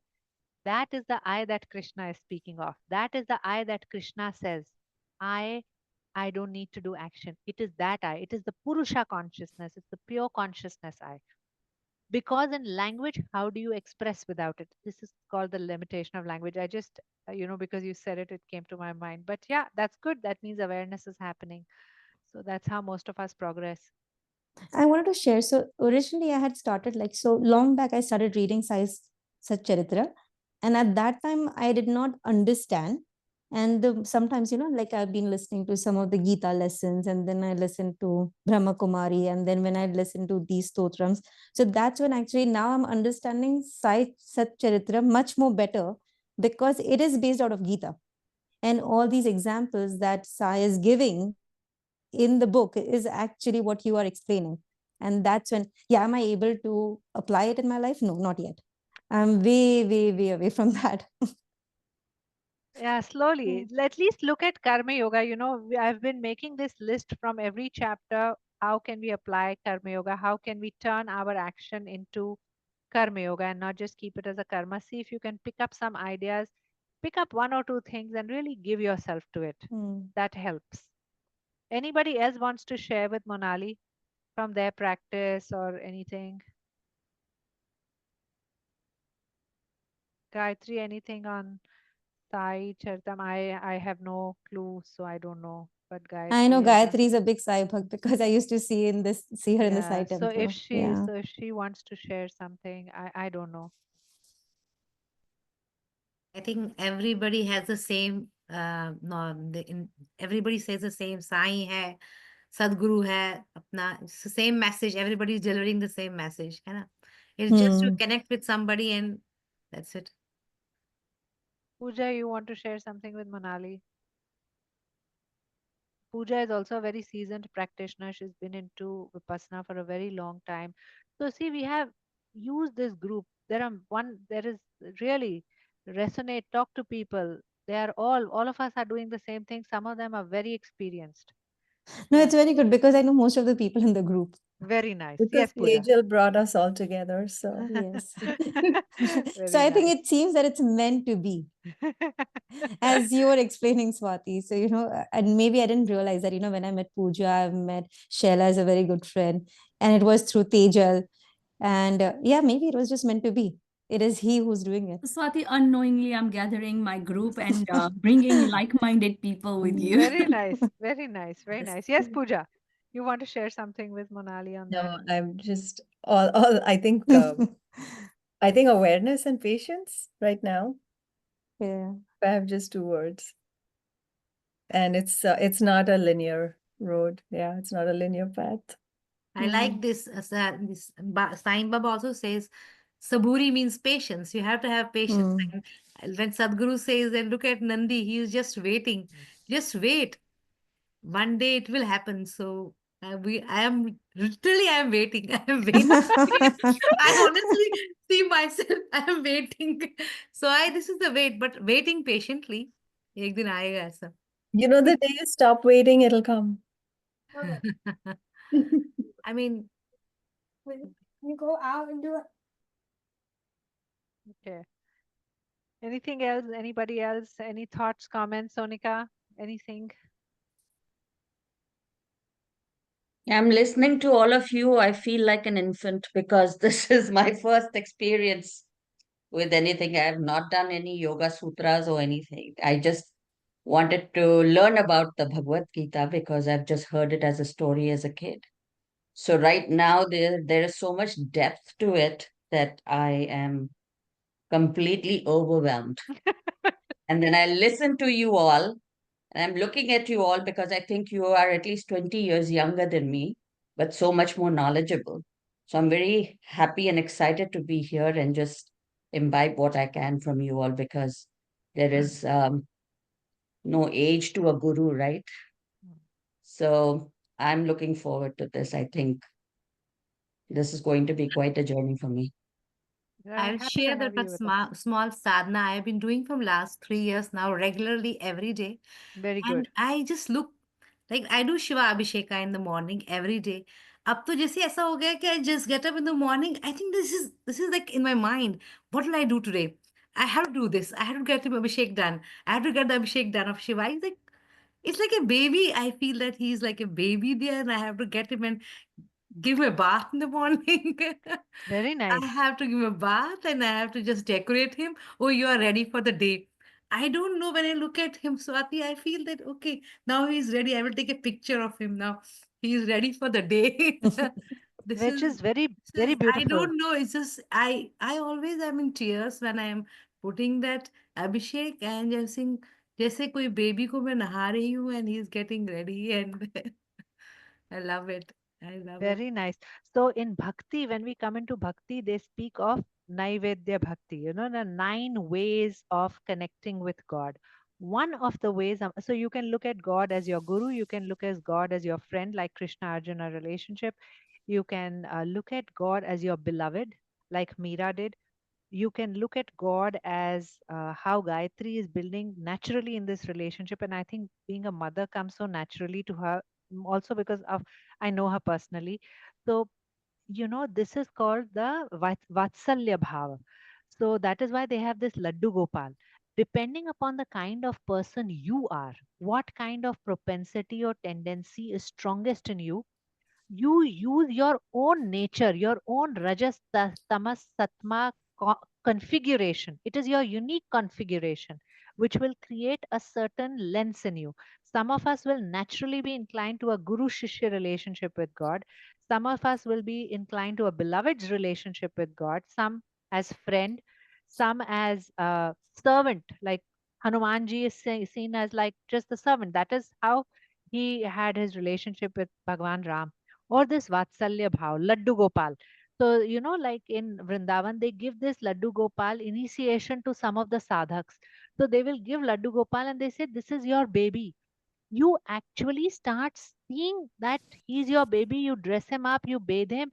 So when I went to the, and for me, this was for the first time, you know, I had never seen people so involved. I was like, if you look at them, you will think they're insane.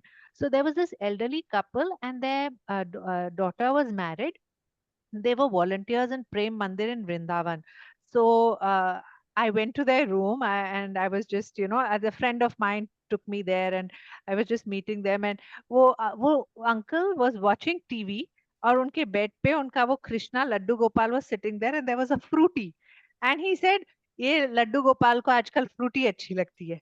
And I was like, is he mad or what? Like, that was my first thought. Then, you know, my friend explained to me, no, you know, Swati, it's like that. They have this initiation. They look at that Laddu Gopal as their child. So then auntie, she showed me a video that when she had gone to Delhi to meet her daughter, and they had taken their grandson for a, you know, to a theme park or whatever, they carried Laddu Gopal. Laddu Gopal will go on this particular ride. Laddu Gopal will go on that ride. It is time for him to sleep. So they literally build this relationship with God, that He is my child and I have to look after him. And it's real. It's not like imaginary. Eh, I will tell you something about bhakti. Sadhguru told us. He said, you know, so when we were initiated into Devi Sadhana, and the 9 days of Navratri Devi Sadhana we do. So he said, you've kept this Devi's photo in your house, and you know, you do all this worship. He said, tomorrow, if your house goes on fire, if your house is on fire, what is the one thing that you will save? He says, a true bhakt, the one who is true bhakt, will run with that photo of that Devi, because that is so real. That Devi is real. This is what a bhakta means. Bhakta does not mean sitting and just doing this. It is your investment. How much of your heart have you poured into that which you are devoted to? That is bhakti. It's like, for me also, it was like an eye opener, and seeing these people and their involvement with their God and what they would not do for their God. It was so real. It was amazing, and it was also very beautiful, and it's a very nice way to connect, because emotions get sweet when you are involved with God like this. So emotions become sweet, then there is less of this entanglement and isne mujhe ye bola, usne mujhe wo bola, and the rubbish running in my head. these things automatically disappear. In a human system where emotions are sweet, nonsense just dries away by itself. Just if you can make your emotions sweet. So, building a relationship with God and strengthening that relationship is a beautiful way to sweeten your emotions. And Sadhguru says, of all the four paths into yoga, devotion is the fastest path to liberation, but also the most difficult. Because if you look at someone like Mirabai, can you imagine what her husband would have thought? This woman thinks Krishna is her beloved. She is going to marry him. So to be a devotee means it's a big thing. It's a big thing to be a devotee. You should be able to give up everything for that which you're devoted to, because that is the highest. That is what you hold as the highest in your life. Like that's how Sadhguru explained bhakti to us. Like many things were new for me also, because I didn't see bhakti like that. I've been very logical, intellectually oriented, so I like the study aspects and all. But this was new, and it was really very sweet. It was very nice. Like when I gave myself to it, I loved it. So yeah, that is very nice, Gayatri. It's good you shared that. Very good to bring people, share that with people, and try it. Try. You must explore and see how you want to build your relationship with God. It's all about that. That's also a lens to see God. Anything else? Hi, Swati. I just have a question. You shared about Buddha's end of life, where he accepted the food, and that's how he died, right? So, we're speaking about Osho. I do not know a lot about how he passed away, but there's been news that he had also been poisoned. So, could it also have been similar, where he also knew, because he's also an enlightened being, that he is He going to knew be it. poisoned, or he He knew knew it. everything? He knew it. He knew He it. knew it. So, He so has shared could in you an share? interview. Oh, I see. I will share. Yeah. We've many of us, like Osho has come to us like I don't know. Gayatri feels that, I feel that. We created a group called Osho for us because जो Mm. Osho ने करा है, जैसे ओशो समझाते हैं, कोई नहीं समझाता. जो कोई नहीं बोलता, I would go to Osho. When I don't understand things, I go to Osho. He's the only one who talks. And when he got enlightened, he said somebody had to speak all this. All people know is that nonsense Netflix. They don't even understand all that.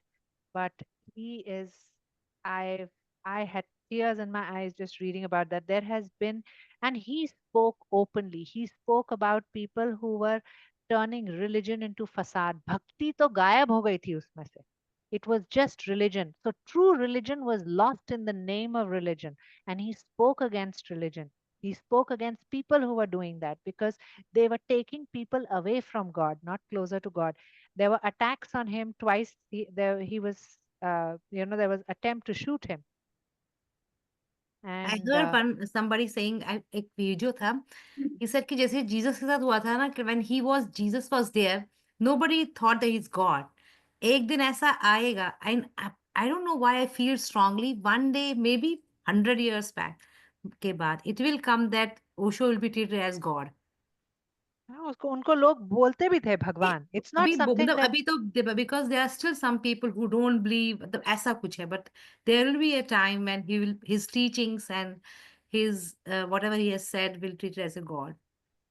But I will share it with you if you're interested. I will Thank forward you, those. Swati. Yes. I Yeah. have done all of this, all those things where people say, "Oh, he had all these limousines, he had all these gold, this thing." He said, he himself said, he says, "Do you think I need a fleet of limousine? I just need one car."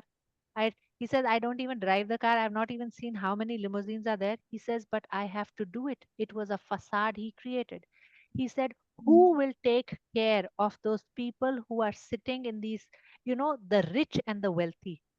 Nobody is Mm. looking at them." Joe, no, how there was a certain segment of population who also had to be drawn into this. Mm. So he created facades like that to draw segments of population, to attract them, to make otherwise they will never be attracted. There are people who look at, they are attracted by this, that, oh, you are so wealthy and you can also be a guru and you're enlightened. So what make it is a certain, it's like a, he is dangling the carrot in front of them. He Mhm. himself has written. Mhm. Yeah. He says, I have never even driven any of them. There is one driver who takes care of this. It was just that.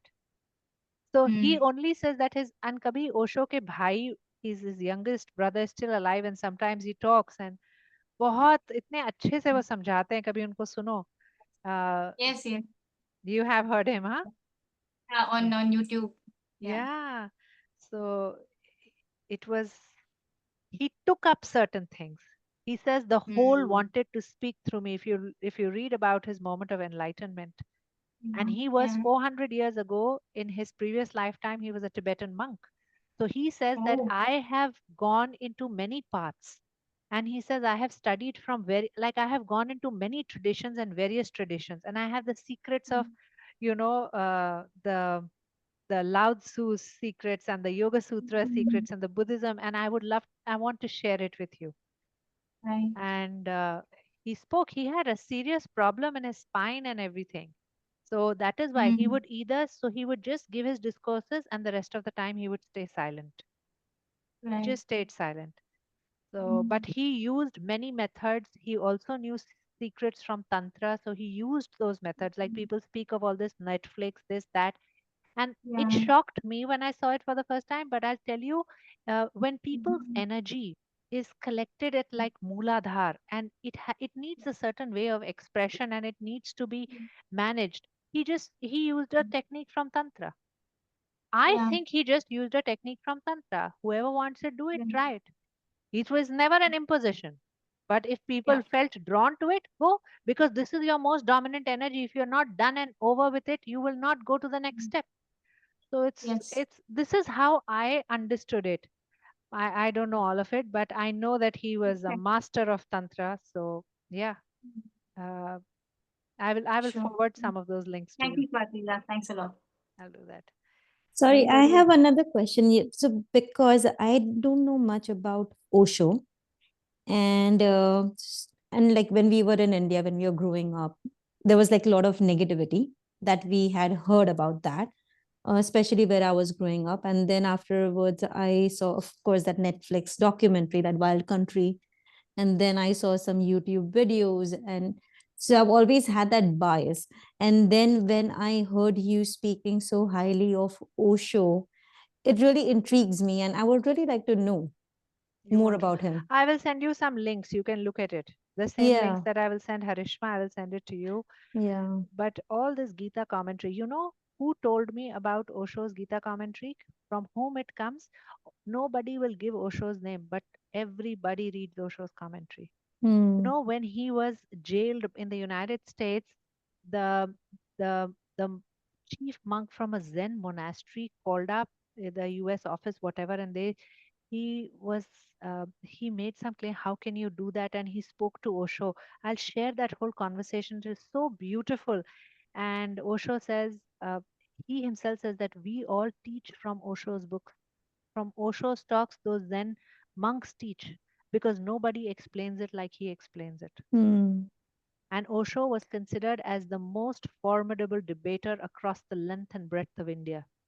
He was a professor of philosophy. He came to his enlightenment in this lifetime. And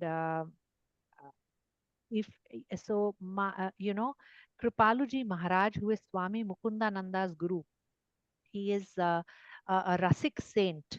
He is the one who established Prem Mandir and many mandirs in India.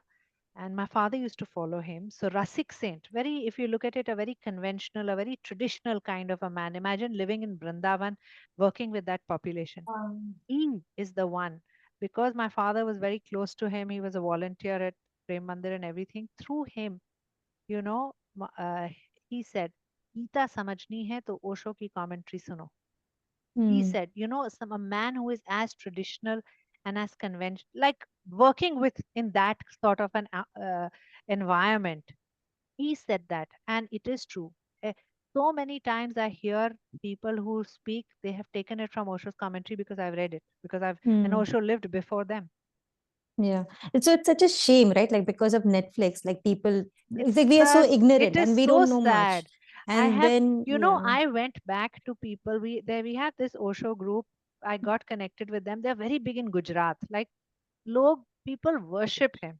He Hmm. has bought so much, So I spoke to them, and because when I started, and I was like, my goodness, this should be shared with people. That's why I started the Osho for Us group. I started a group like that. Whoever's interested in learning, in listening to his teachings, there is no subject that he has left untouched.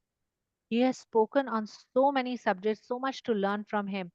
And I asked them, why don't we go? Why is all this rubbish going on about Osho? तो वो मेरे को बोलते थे, स्वाति, जिनको समझना है, जो जानते हैं, they don't care about it. The others, don't worry about them. Hmm. He said, don't worry about them. पर जो जानते हैं, the same thing that Zen monk Osho also said to them. The ones who know, they know. And that is how it is.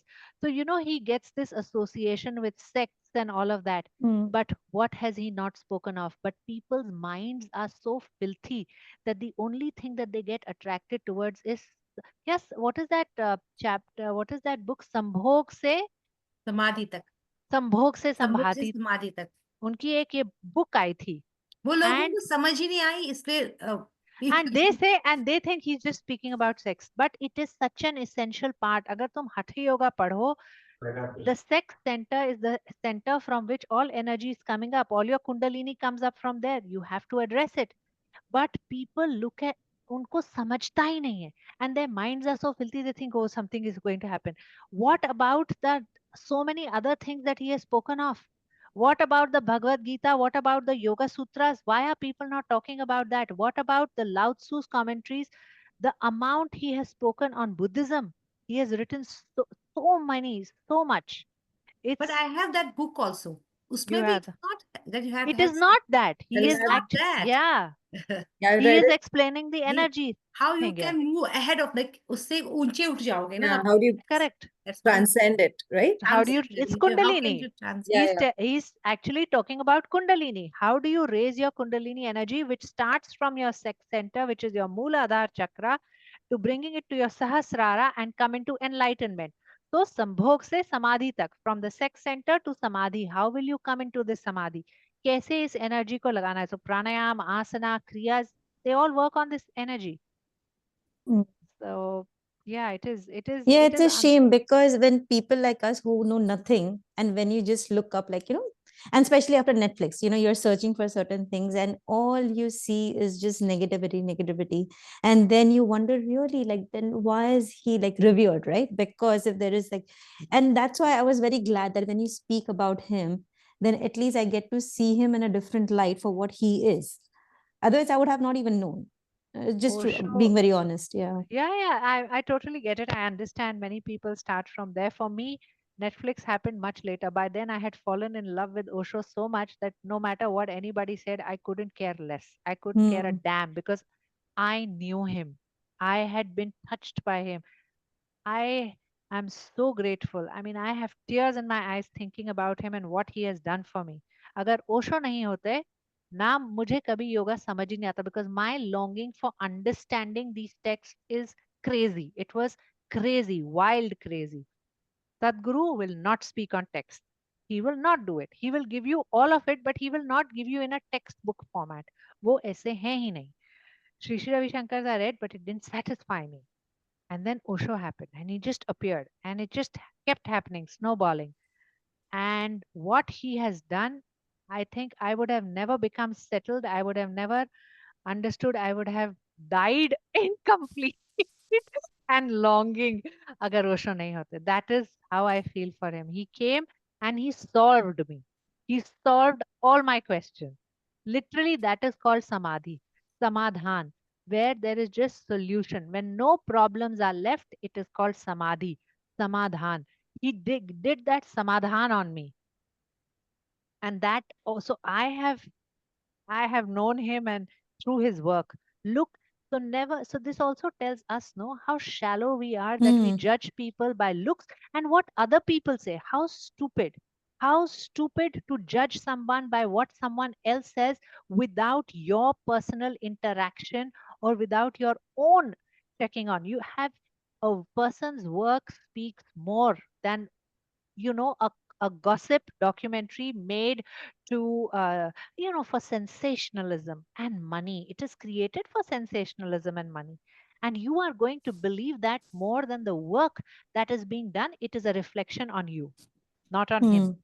What you think about a person tells more about you than it tells about the person. So I think it's something for us to learn. That is also something for a sadhak to become unbiased, to not be prejudiced. Because being prejudiced, you are identified. Again, you are with the ego trap.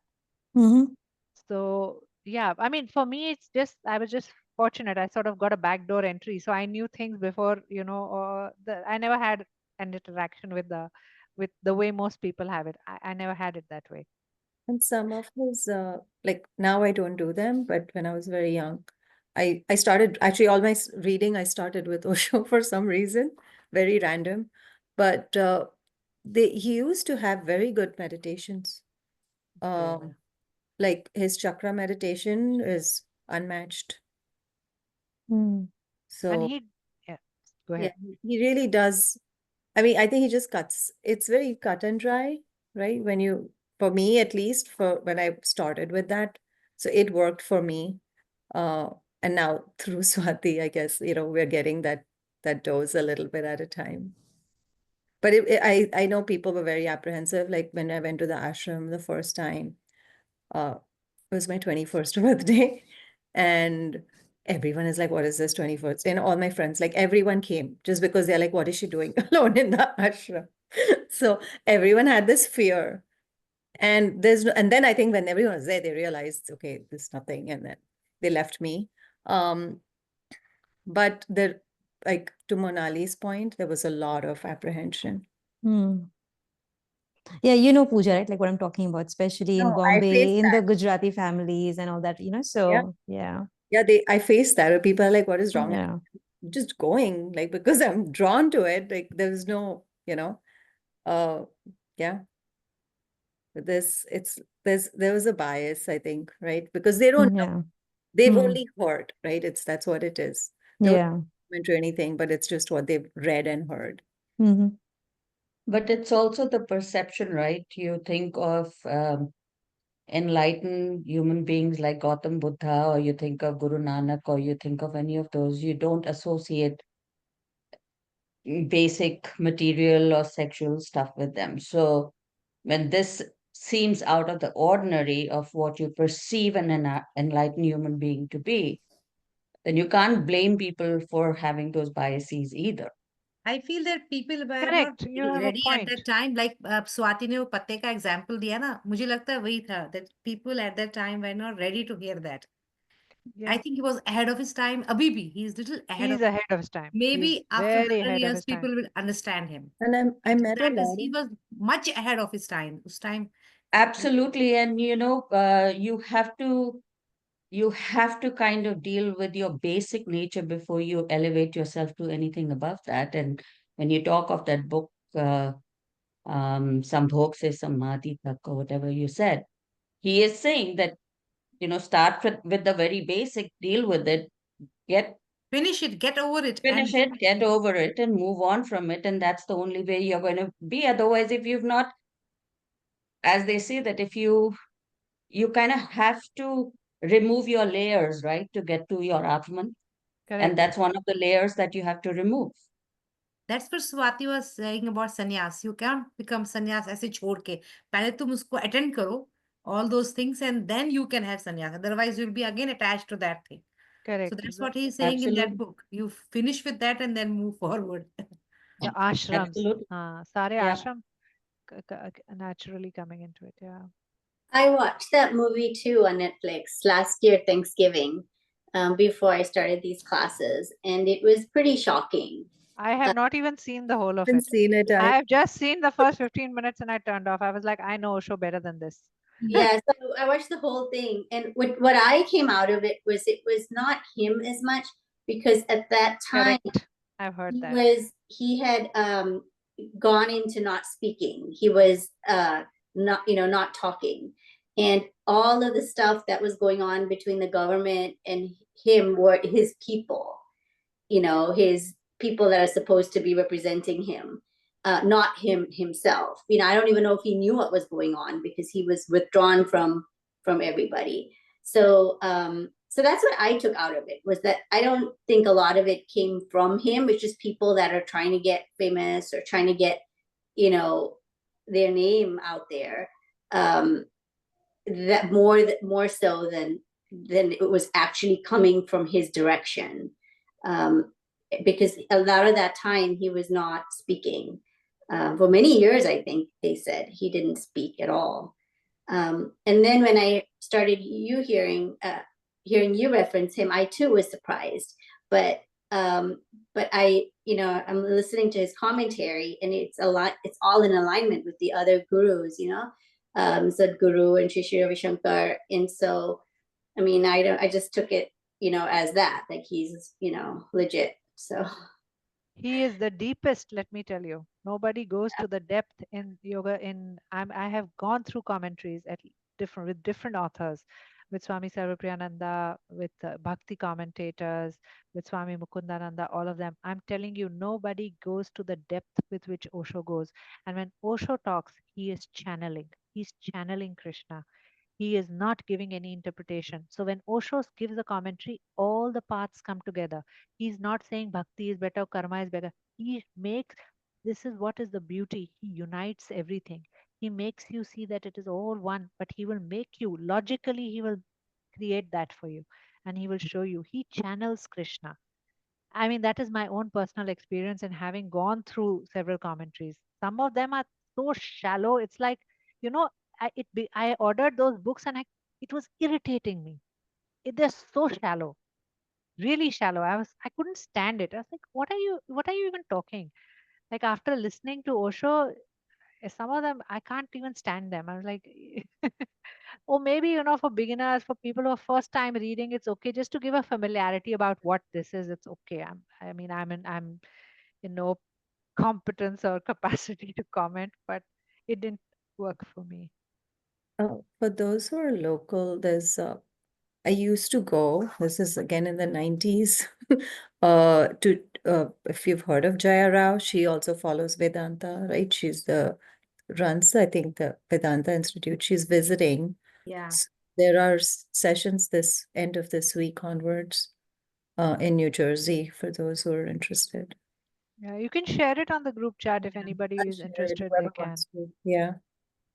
Yeah, you can do that. She's And also very relatable for us, the way she speaks and the Yeah, she's very practical, right? very So practical that way, Vedanta. I'll share it. yeah, And how do you feel like about Chinmaya? मेरे को वो भी अच्छा लगता है. I love Chinmaya. Chinmayananda, Vision के मुझे थोड़ा बहुत it's better than the others. I just got his commentary this time, but some things here and there. Sometimes I find him going into an extreme or an exaggeration. Sometimes I feel it in certain places, but otherwise still a good commentary, better than all the others. For beginners, I think Swami Chinmayananda's commentary is so nice. Yeah, he does make sense. I find it like sensible. I would recommend that for beginners to look at it. Simple, easy to understand. Some places I feel it's little stretched, but still good commentary. Okay, anything else? So let me share about this Osho stuff on the Gita group chat. Is that okay? Because many of you seem to be interested. So look at it. I mean, yes, you should know for yourself, not from prejudices. All right. So we'll take the closing mantra.